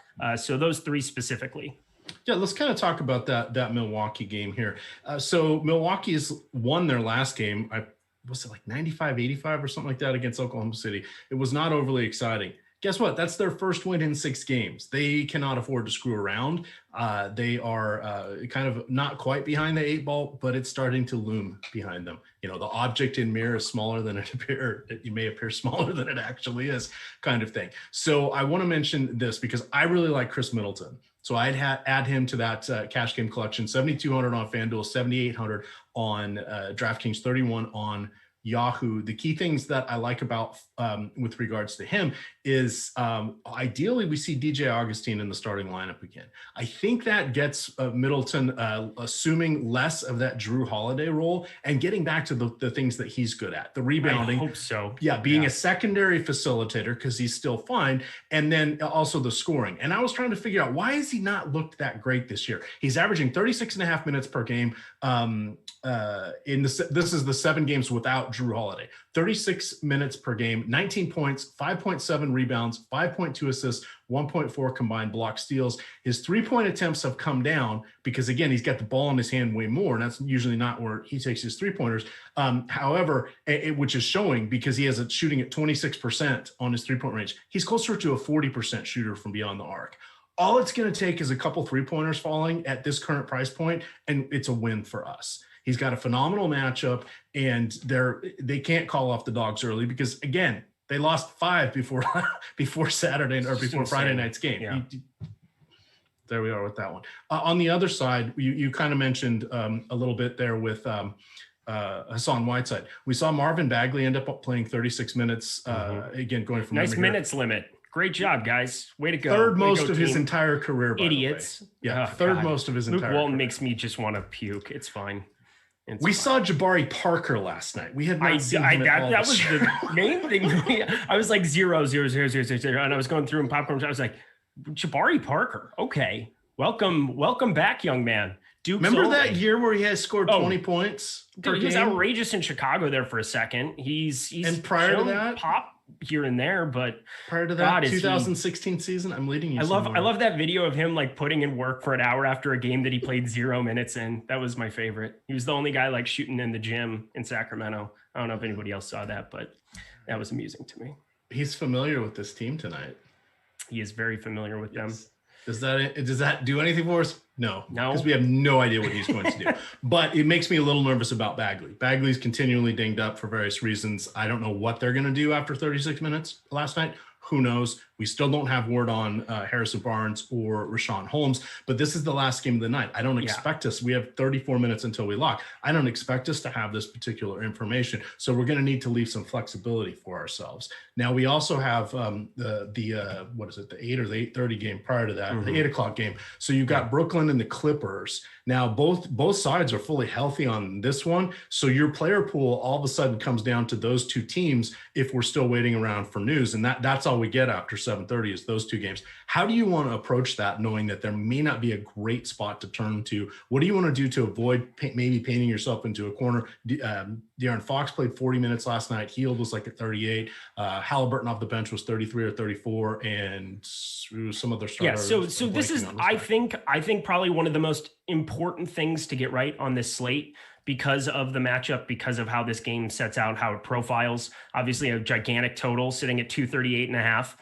If this game can stay close within the realm, I know it's sitting at -10 right now, but if it sits within the realm, there are going to be multiple pieces from these last two games. Well, specifically this one, because of this Harrison Barnes news is also just gigantic. We are sitting on this right now. We just got word that Glenn Robinson III is going to be out. So that's minutes that aren't going to exist here. If you go to popcornmachine.net, going through some of these, or the last game's box scores, I think the two guys that could really see a big jump, I would assume they're going to either limit or you're going to get late news that Bagley isn't going to play. Those are the two things that I see happening. There's no way that he's going to play 34 minutes again. Like I can't process it right now. And I think it's probably the most under talked about thing on the slate in general. Hassan Whiteside was limited. Bagley played very, very well. They just left him on the floor and just kind of ran him out. I think they basically rested Whiteside in the fourth quarter, thought that they could be semi-competitive with Chicago there. I'm expecting that those minutes end up being around 24 to 26 right now for Whiteside is where I've got him pegged at, probably, which would be the most minutes he's played in a game this season. But on a back-to-back, looking through this, him and Bjelica were limited. I expect them both to pick up some serious minutes here. I mean, Bjelica only played 12. You have Daquan Jeffries, who is on a minutes limit, so he's going to get limited to his 18 that he's been at the last two games since they announced that. Bagley played 35.3 over here. Corey Joseph is kind of been a recipient of minutes, but those minutes are kind of dead in general because he doesn't do a whole lot on the court. Obviously, somebody that if you need somebody that can be a low salary guy as like a plug and play, sure, I have no issues for this game environment. 4,400 over on DK is just not appealing though. But these bigs in general, this front court, if you get Holmes out, if you get Barnes out, Bjelica and Whiteside are going to be my two highest owned plays compared to the field on this slate. I will have the most leverage on those two, bar none. All right. I'm trying to think here. We did not go quite where I wanted to. So let's look at Brooklyn and the Clippers a little more specifically. So no Durant, no Tyler Johnson. He's out with a groin injury. Nick Claxton is available. I was having flashbacks to Speedy Claxton. I'm like, who the hell is Nick? Oh, yeah, he's a power forward who rarely plays. But they're going to have a pretty deep rotation at this point for Coach Steve Nash. For the Clippers, everyone is back, essentially. Most of them all returned on Friday night. Their next game is not until Tuesday. So no back-to-back concerns here. Phenomenal matchup, especially for Kawhi and Paul George. How are you feeling about them this evening? I love Kawhi Leonard as kind of a tournament spend up option over on FanDuel. I'm having a tough time getting to as much of him as what I want if I'm doing things correctly. James Harden on the other side is the guy that I would want the most of. We see that his assist rate has just gone bananas since he's joined the Nets. So, but on the Clippers side of the ball, Paul George back, Kawhi back. You have all the hits are being played. It makes every single other piece, as much as I want to be able to play some of these cheaper pieces, there really aren't cheap pieces because those salaries have been inflated to such a point to account for Kawhi and Paul George to be out. So we got to wait for those tags to really come down before they become playable again. If I was trying to play somebody that wasn't Kawhi, wasn't, maybe a piece or two of Paul George, who we know has a ceiling, but he's 8,500. I think there's just better options. He only played 27 minutes as opposed to Kawhi played the 34. I would want to maybe take some shots on FanDuel of Serge Ibaka, 5,200 at a power forward position. I'm just not getting to a whole lot as much as I want to play people against the Nets constantly. This total is, again, one of the bananas totals, 235.5. It's actually come down from 240 since open. So I'm trying to figure out another piece to throw in, but it's so hard at their current salaries. Patrick Beverley over on FanDuel too, 4,500. We know he can spike a random upside and limited run, get a couple steals or stocks in general. So, but those minutes aren't going to be above 24. And I just think there's better options to go to. Obviously, though, he would be a pivot directly off of Michael Carter-Williams. So we haven't talked about Jarrett Allen and Cleveland yet. And that was, there's a reason for that. Well, it's hard. It's hard. Go ahead. Yeah. And with this one, I'm just double checking. Yeah, we don't, so there's nothing to deal with from an injury standpoint, but I do want to point out, let me get to this. I want to point out over here on Yahoo, I did make Jarrett Allen my Yahoo play of the day. So we write multiple free articles in front of the paywall, including the deep dive, which is the most comprehensive article each day. That goes game by game. That's free in front of the paywall this year. I do one every day called DFS Building Blocks. I'm just going to drop the link in for that. That comes out usually around 11:30 or 12. And what it does is it chooses players that should hold their value throughout the entire day. Will there be better players from a value perspective? You betcha. I don't know the news when I'm trying to write this at 9 a.m, but I will talk about players that sometimes get overlooked throughout the course of the day. All players are not created equal across the different sites because of different scoring, position eligibility, and salaries. But tonight I said there's a ton of centers with cherry matchups. But fortunately on Yahoo, we have the flexibility to play 2. Jarrett Allen has now started 3 games since Cleveland front office has decided to shelve Andre Drummond while searching for a trade partner. In these 3 games, Allen is averaging 30 minutes, 16 points, 11.3 rebounds, 2.7 assists, and nearly 2 combined blocks and steals. OKC, not much of an inside presence. No Steven Adams anymore. He's now injured, but in New Orleans. So they're going to be looking at the likes of Al Horford, Mike Muscala, Isaiah Roby, and Darius Bazley trying to slow him down. He is just 27 on Yahoo. Steal there, adequate on DK at 71. Yeah, on FanDuel at 74. What do you want to do with that particular information? And what else do you like from this game? Alex has Allen is his least leveraged center that you can have on FanDuel. The problem is that there's just such a big ceiling on guys that are just a couple grand above him. Small forward kind of sets up as a punt position like it normally does on most slates. And so it's just going to be hard to kind of fall into that price range when I can get cheaper Hassan Whiteside and I can get more expensive for the ceilings of Jokic, Embiid, Vooch, all those guys. But you are correct. I mean, 1.16 fantasy point per minute guy on the season, that's a hefty number for somebody in general that you can be projecting for the 30 minutes that you can look at in a game that's semi-competitive and should be against Oklahoma City. They suck too. So I have no problems getting to a little bit of Jarrett Allen. I just find it difficult when you're only playing one setter on this slate to not target ceiling a little bit more. And I know Allen, when he was a power forward, it was great to be getting to him, but now you're at a competitive center position. And I find it difficult to get to any on this slate for me. I know he's going to project out pretty well. I also know McGee is getting some ownership over there, but man, if you were to get to 20 minutes, 22 minutes, sure, I would have some, but we haven't seen him get above 15, 16 in the last couple. So I'm still going to be light on him too. I know he makes a sense as a punt at 3,600 at power forward, but I'd just rather get a little bit more expensive for more minutes and more upside because I just don't see them trying to get him minutes either. So Allen, I'm going to be light on, but I totally get him as a play that you could have as a building block. All right. This is from the premium chat here. This is for FanDuel. Would you prefer this 2v2 Fox and Porter or Murray and Barton? Would be Jamal Murray. Well, Murray and Barton together. I mean, I don't mind them being that way. I'd rather go to the Fox and Porter. It's going to also carry significantly more ownership. So there's that. Can you go Fox Barton? I like going to Barton as a tournament pivot for a little bit cheaper. That $500 can go a long way on this slate too on FanDuel, but yeah, I like two ends of that, but Michael Porter Jr. is tough to get away from. So I'll go to the first one.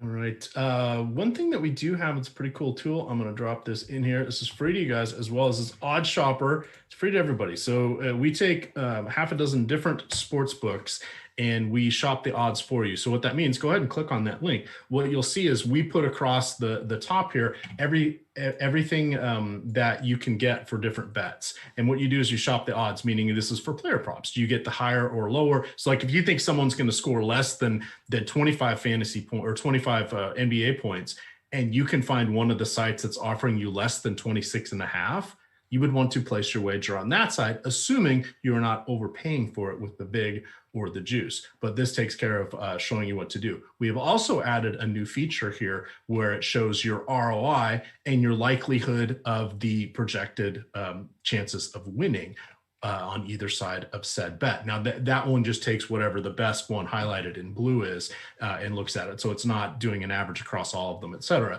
But like, for example, let's see if we can find one where things are different. So Mason Plumlee, not overly exciting, but we have the opportunity if we are playing on the different sites, you know, some of them have him for under 11.5 points. Some of them have him for under 10.5 points.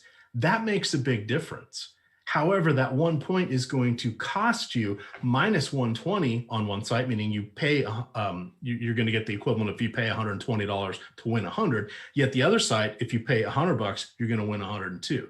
Those differences there are the vig or what the house is taking as part of their fee for facilitating said wager. But those are the different things that you can look at. Have you been getting into player props? I already know the answer to this. That would be a yes. I do. I've got the prop report short that I'm firing off every day. I'm throwing in a couple, one or two. It's kind of like what I really try to identify. It's nice also if you're going to have plays that are kind of priced out of DraftKings and FanDuel. It's nice to get some exposure to guys that you might like for a specific thing, be it points, rebounds, assists, top scorer props. Like there's some nice ways to supplement your DFS action.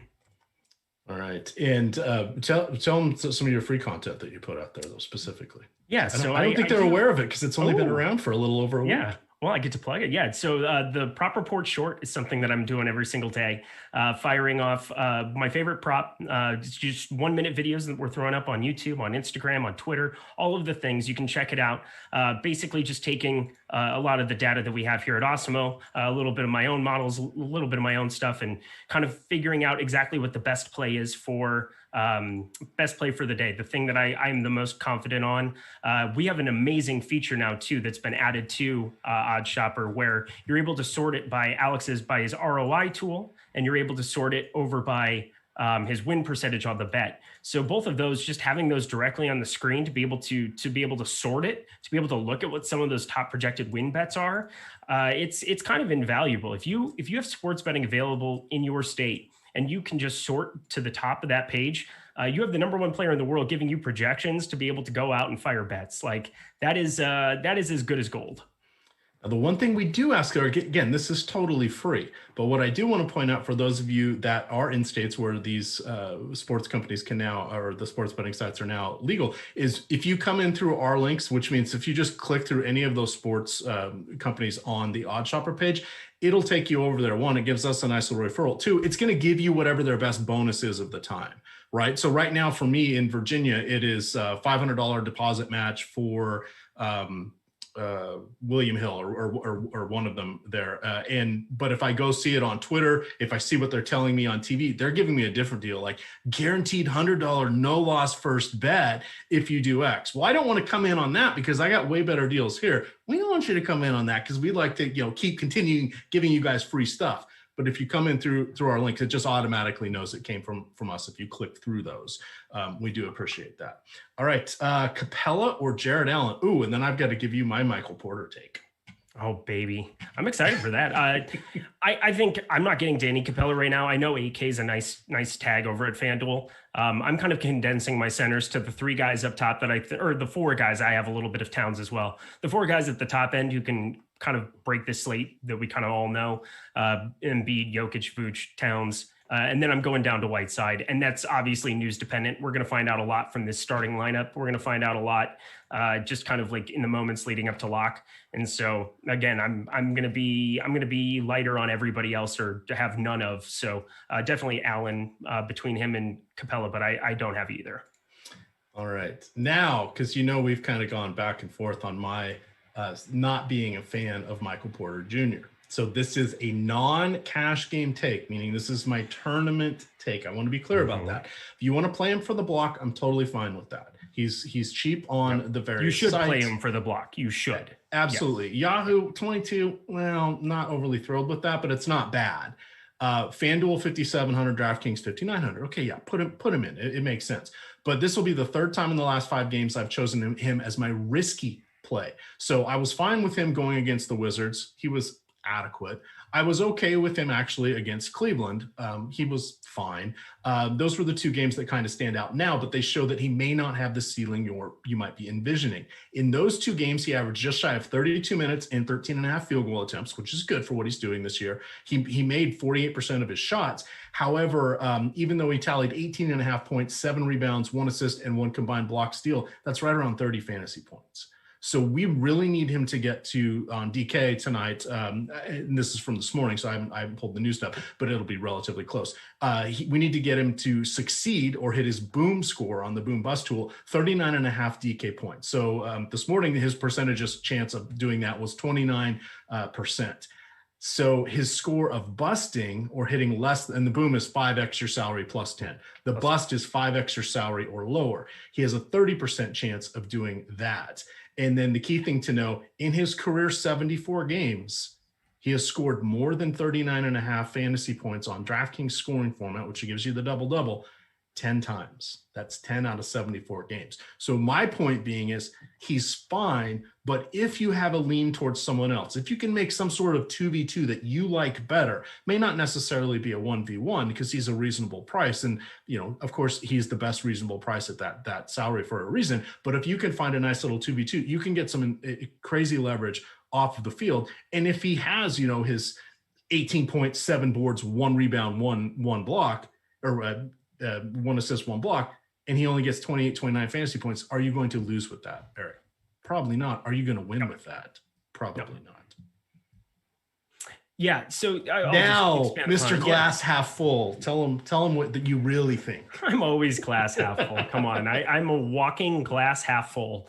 I'm pretty sure for the most part. Well, that's not true because I am also very, very sad when it comes to Hassan Whiteside and all the things he does to me. But I'm very positive Michael Porter Jr. projects out as a phenomenal play. There's no issue with that.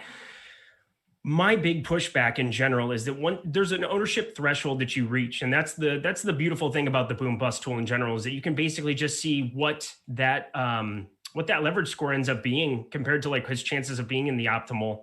It's just hard for me to envision a spot where like I want to be at the field on a 45% on Michael Porter Jr. Right now, what do we have him in? 32.7% of the optimal. Like that's really where my mind goes, is like, I like Michael Porter Jr. when he's going to be 25%. I can get over the field.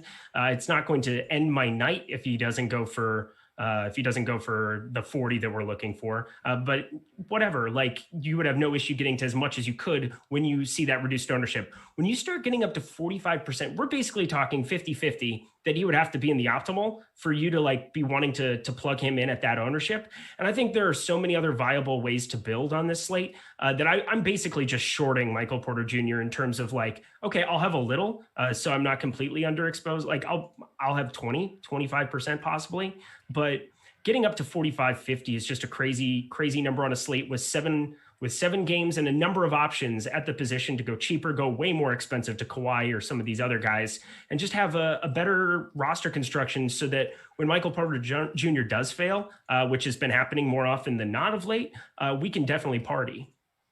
Right. Now, here's a good question. So Nick Davis in chat is saying, hey, EMac, have you ever heard of waffling? Because that's what you're doing right now.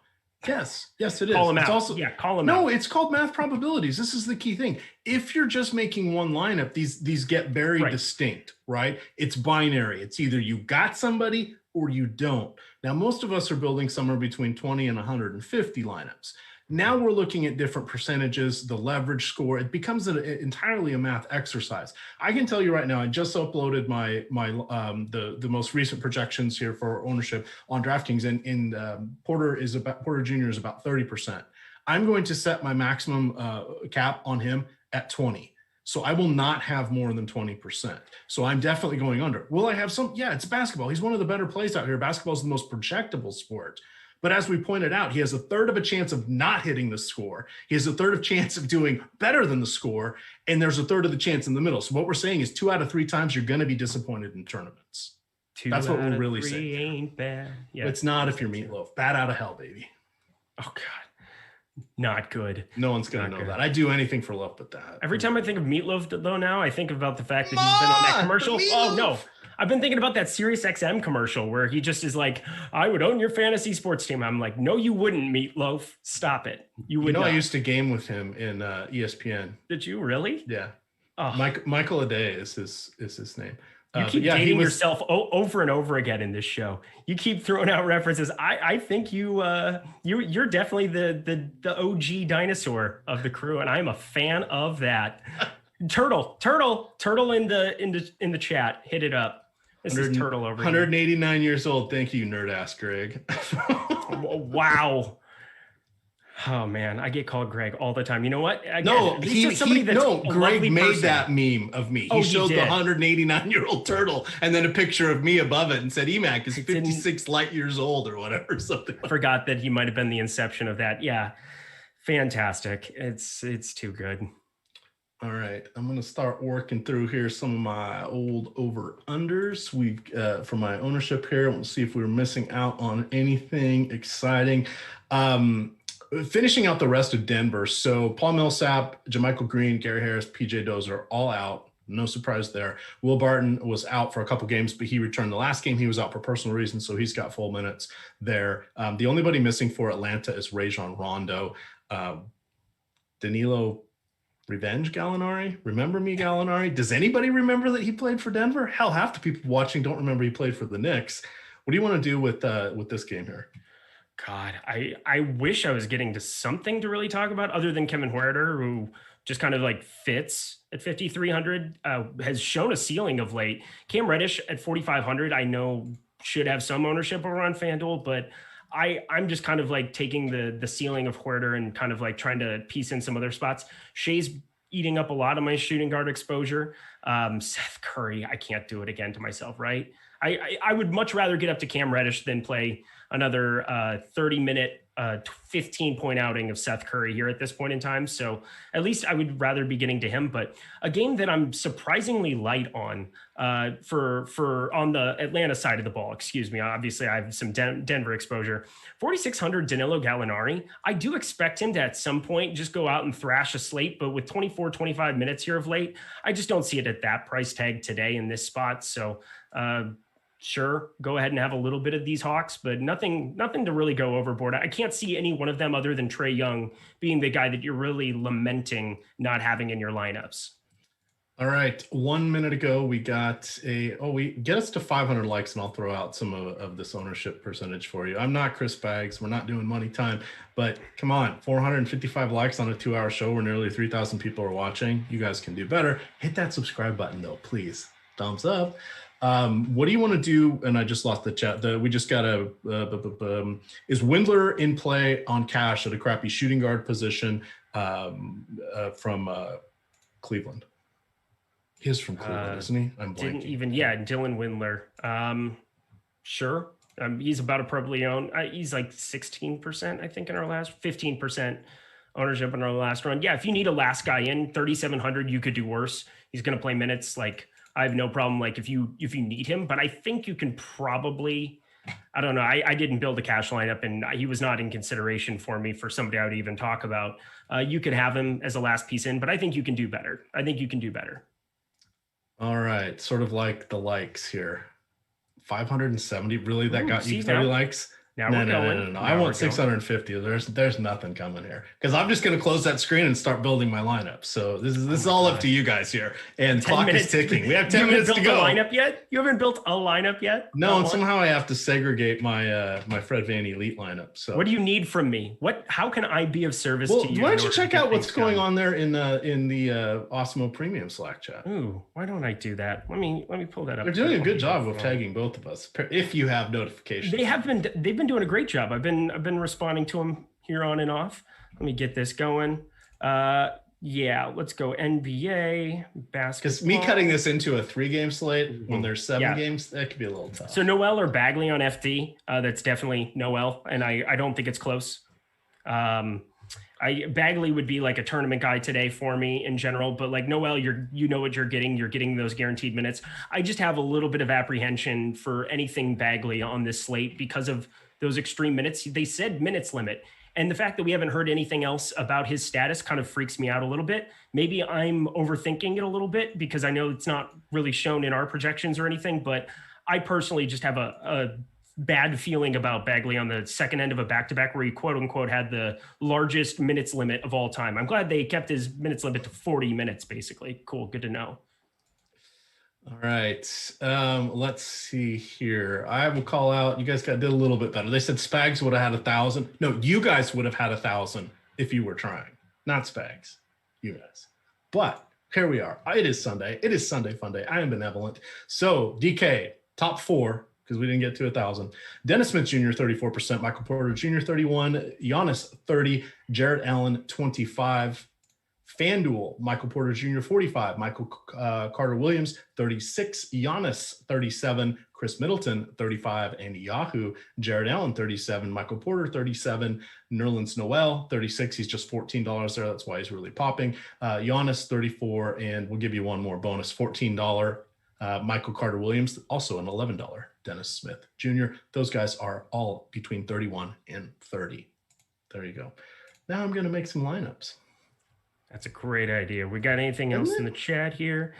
Going through. How many do you think Joel Embiid goes for tonight against fellow Cameroon? Less than 100. I feel pretty confident. Okay, bold take. Bold take. I bring the fire here on Sundays. Let me tell you. Let's go over under of 55. You taking the over or the under? Under. Yeah, I think I would take the under, but I'm also... It's close. If you said 52 and a half, I'd start to think about it. I also have 15% of him right now, so I probably want the over because he's projecting out at, 9% for us right now. So I would be happy to get on top of it with Joel. He's not going to project as well as Jokic. Probably not going to project as well. He doesn't project as well as Vooch. Obviously, you get Simmons back. Milton is kind of a non-starter, but like this is Joel Embiid. There's an obvious ceiling there, and I would really feel like crap if I wasn't over the field on a single-digit owned dude coming off of an 80, 90 spot, whatever it was. How are you feeling about DeAndre Bembry? He's coming up at 17% right now on DK. He was coming up in a lot of my lineups randomly too. We got that starting lineup. Is he in it? I did not see as it was coming through. Let me find that. VanVleet, Powell, Bembry, Anunoby, Siakam. Yeah, so he's in the starting lineup. I think that secures him up minutes-wise a little bit too. It's hard to get to a lot of love for him. Sure, 17% sounds like a nice, lovely number for him. You know what you're getting. You're getting a punt that you hope spikes a shooting upside. So, yep. Sure. Windler is at 16% on DK at 3,700. So that's why he was up for cash consideration. I said, I said he was 16% there, 16% optimal. I said you could do worse, but you could also probably do a little bit better. 3,700, sure. There aren't like a ton of dudes that I'm banging the door under 4K to be getting into my lineup. So if you land on him, he's a good last guy in. I just wouldn't like prioritize him in any way, shape, or form. Facundo Campazzo. Yeah, I like him better than the Minnesota guys because of matchup. That's where I would get to him.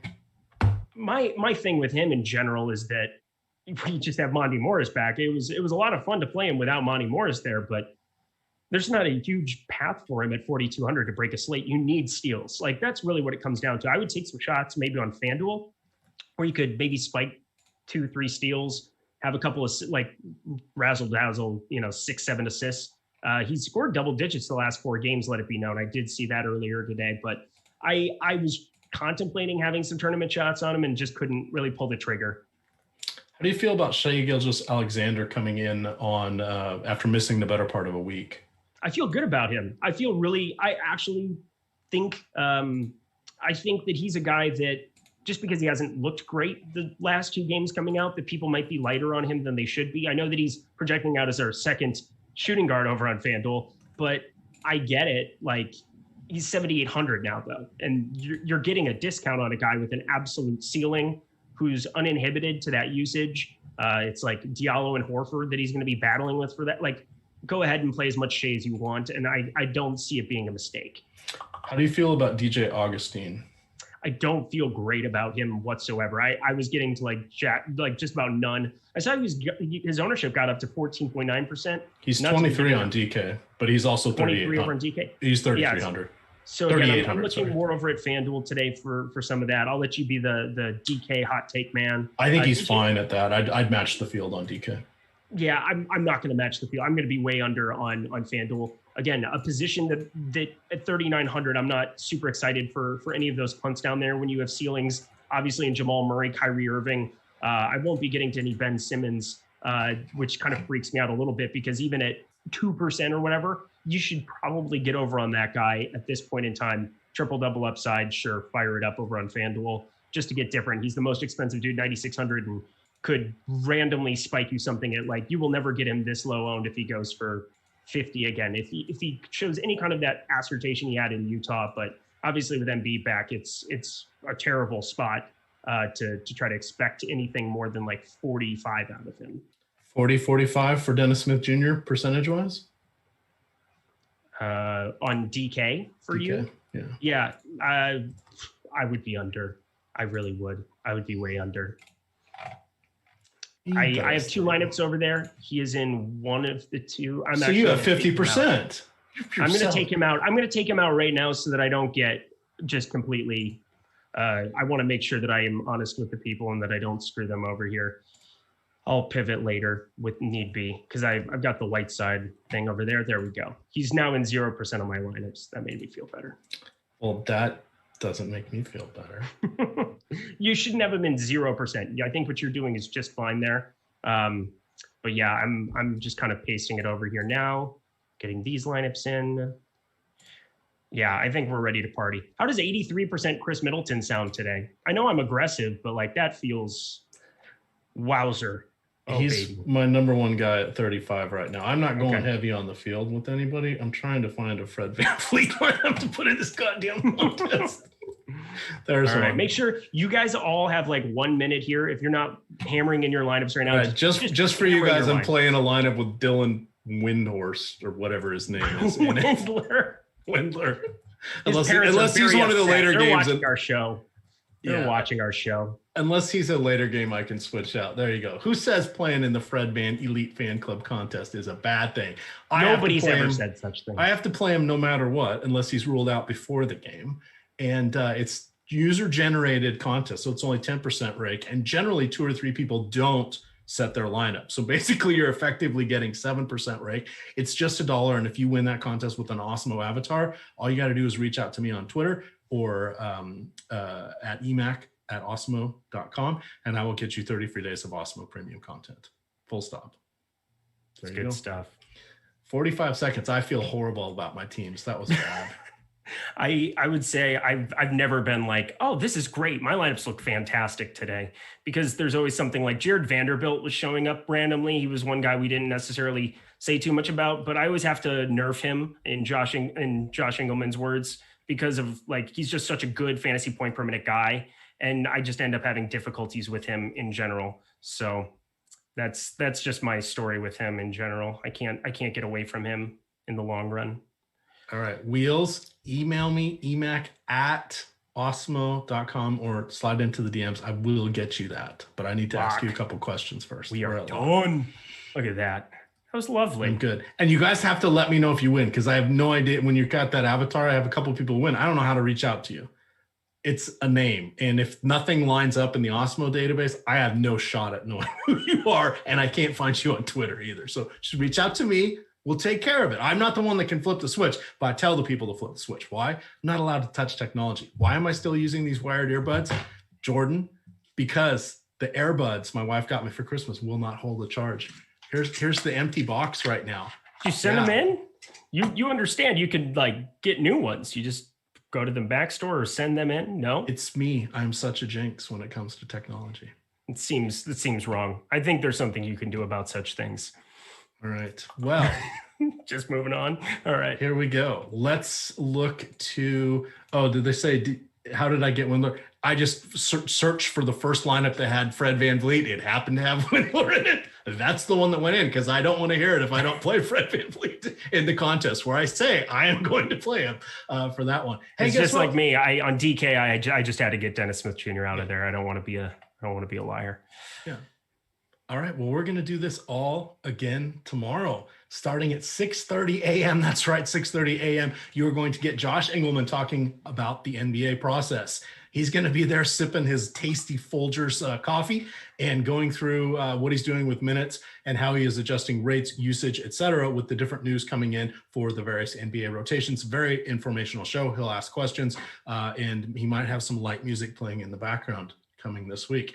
10 a.m., you're going to get the strategy show, Loughran and Josh. You guys know what that is. 2 o'clock, you're going to get the first look PGA. That's going to be Jason Roslin and Jeff Ulrich. And then 3 o'clock, the NBA strategy show. That's going to be with Jake and Terry T. McBee. You guys saw him before us on this show. He's a multi-sport threat out there. At 3 o'clock, you're also getting the NBA game plan. That is premium behind the paywall. Alex is going to spend 30, 40 minutes breaking down his process with you and what he's doing for the day. Of course, a lot of it is going to change with news and everything, but you can at least see how he reads the slate at that point in time, what he's using for settings, and then oftentimes he will build using the various tools that we have here at Awesemo. Sometimes we use the single builder tool. Sometimes we use Fantasy Cruncher. But guess what? All these tools and all these output, they're his. So it's nice to see what he intends for them to be used. 4 o'clock, the tip-off show with Kayla, Nerd-Ass Greg, and one Eric Linquist. I hear he's pretty good at the sports betting.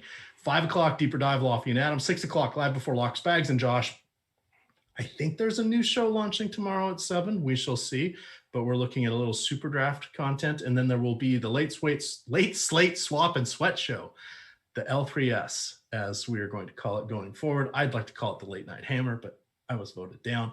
But look at that. That's 1, 2, 3, 4, 5, 6, 7, 8, 9, 10, plus the slate starter. We have over 11 hours of YouTube content for you tomorrow.